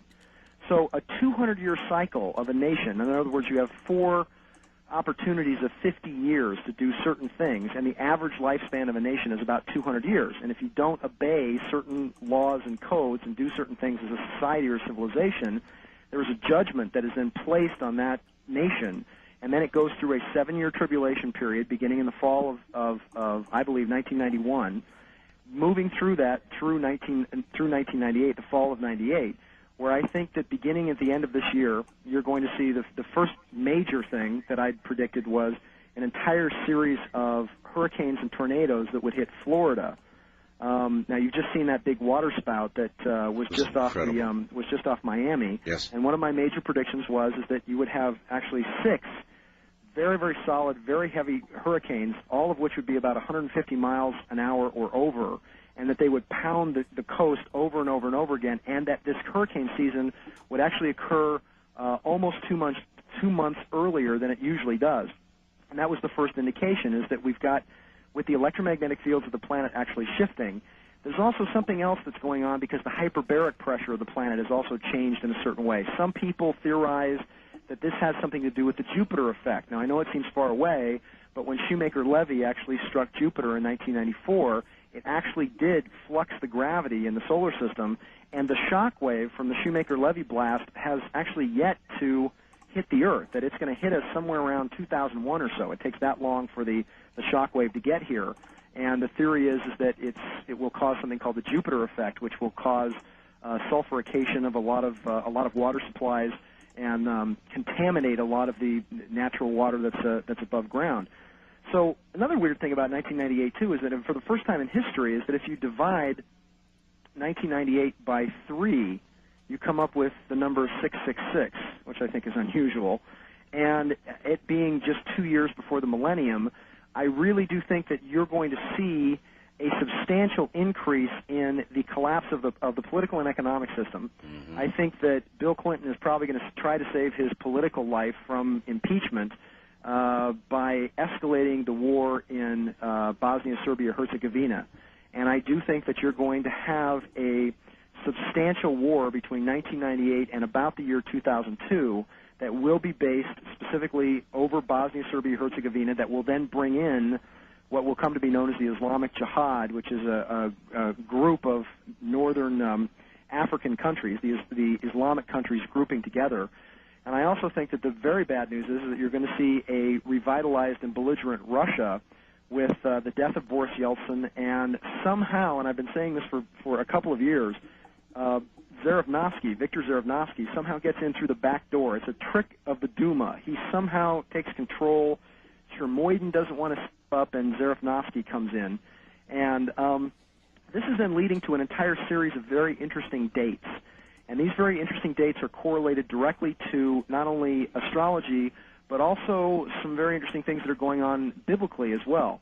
One of the, and let me just give you the dates moving through here. The Great Pyramid says that this entire age begins November 30th of 1985, and the specific quote is that powerful spiritual influences will begin to irradiate the enlightened, bringing them closer to spiritual and material perfection. That this would literally be when the force of the creation, or the Christ force, would become physical, and that this physical force would begin to manifest in people becoming more open-minded, in choosing new paths and new directions for their life, and that culminates on February 21st of 1999, and it specifically says that is when the kingdom of heaven comes to earth. Now, what exactly that means, I'm not sure, but it's the beginning of people coming out of society, forming an entirely, a new philosophy, if you will, of technology, of mind, of spirit, and that is truly the beginning of what they call the cleansing of the tabernacle. That there has been a 40-year period from February 21st of 1999 that then leads to the coming of a second messianic figure, and that this second messianic figure, which is symbolized in the Great Pyramid by what they call the Messianic Eve, which is a red granite stone block that sits right at the entrance to the antechamber of the King's Chamber, that this messianic figure comes sometime in around the year 2034. So there's actually it's between 2034 and 2039. The figure is born or incarnates in 2034, and this messianic figure then eventually takes control, apparently as a child, in 2039. All right, Sean, that's a good positive note on which to end things because we're out of time. Interesting. Very, very interesting.